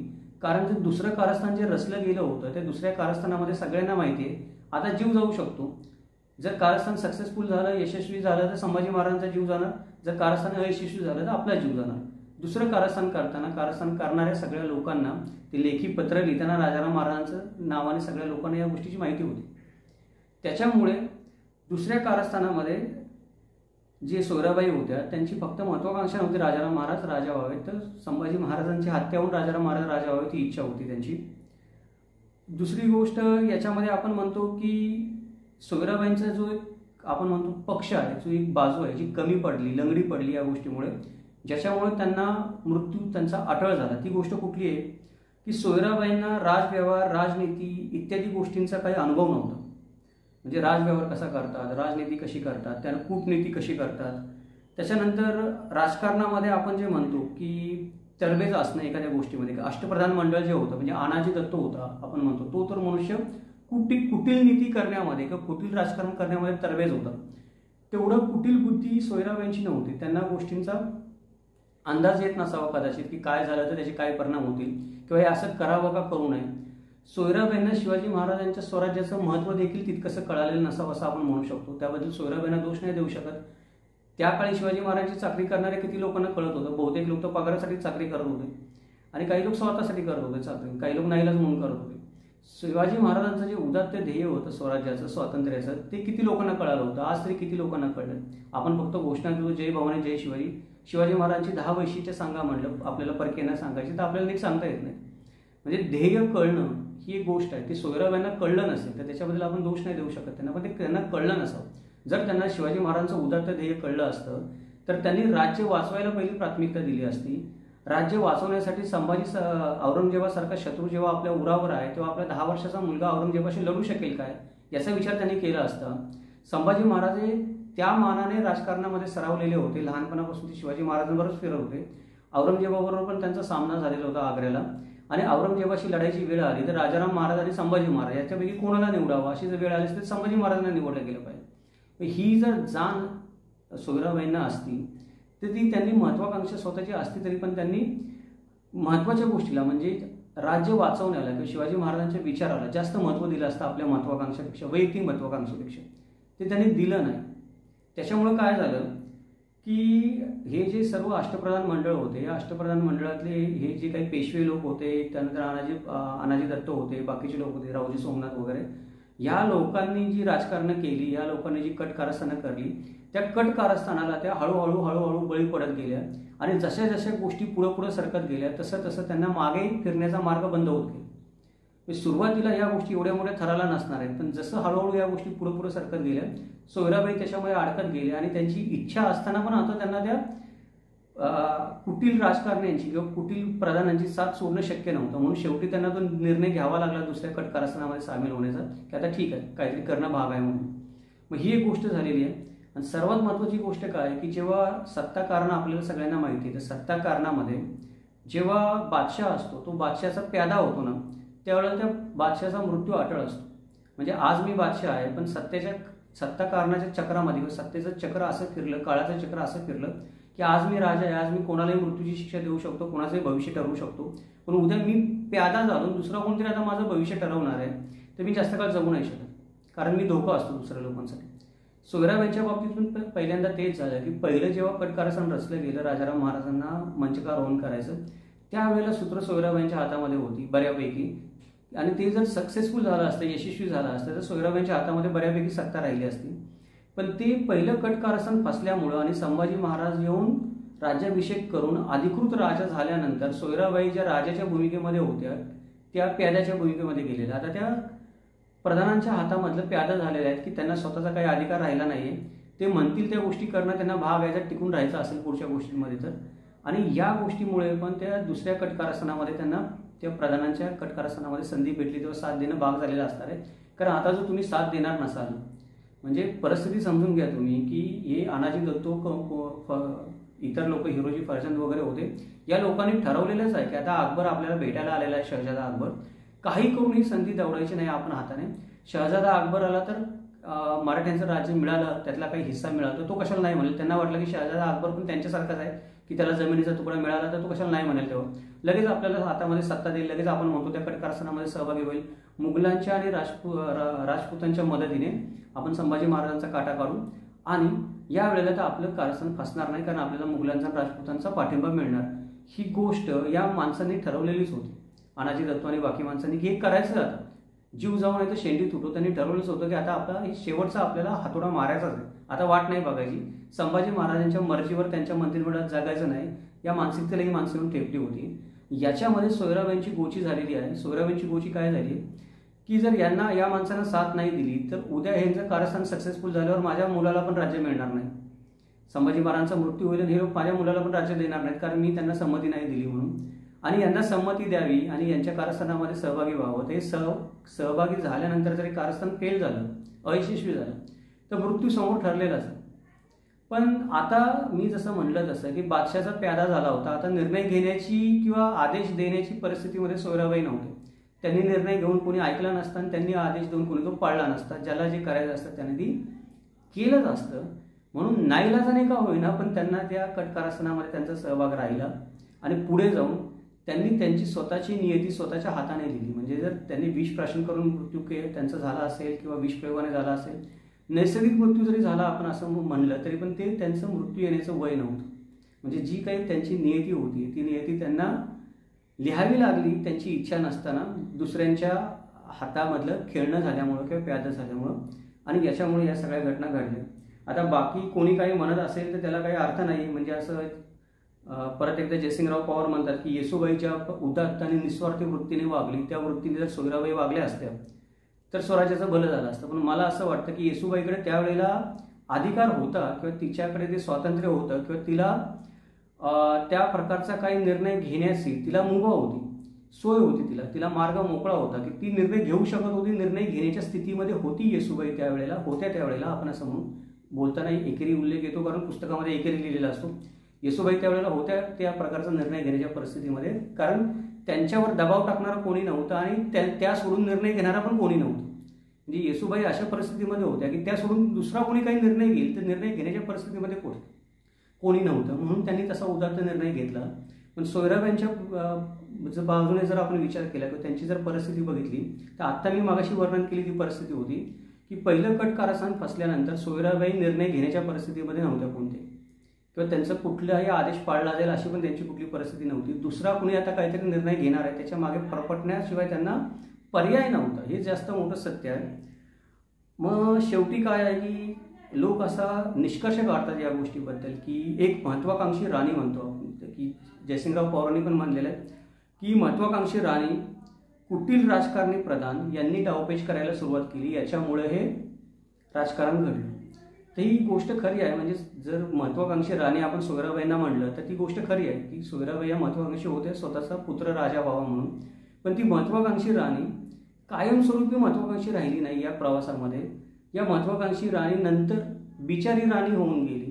या सर्व प्रवास झाला त्याच्यामध्ये मला तरी असं वाटतंय की अनाजी दत्तो आणि बाकीच्या लोकांनी जी त्यांची फरफट केली की काही झालं तरी संभाजी महाराजांना विरोध करायचा, तो विरोध त्या टोकाला जाऊन करायचा, त्यांचा तरी जीव जाईल तर माझा तरी जीव जाईल, याच्यामध्ये शेवटी फरफटण्याशिवाय सोयराबाईंना नंतर काही मार्ग राहिला नाही. संभाजी महाराज अधिकृत छत्रपती झाल्यानंतर आणि त्याच्यामध्ये ही सगळी वाताहत झाली. तर हे थोडक्यामध्ये सारांश आहे या सगळ्या गोष्टीचा किंवा निष्कर्ष आहे जो मला योग्य वाटतो. मला वाटतो म्हणजे तो योग्य असला पाहिजेच आणि खरा पाहिजे असला पाहिजे असं काही नाही.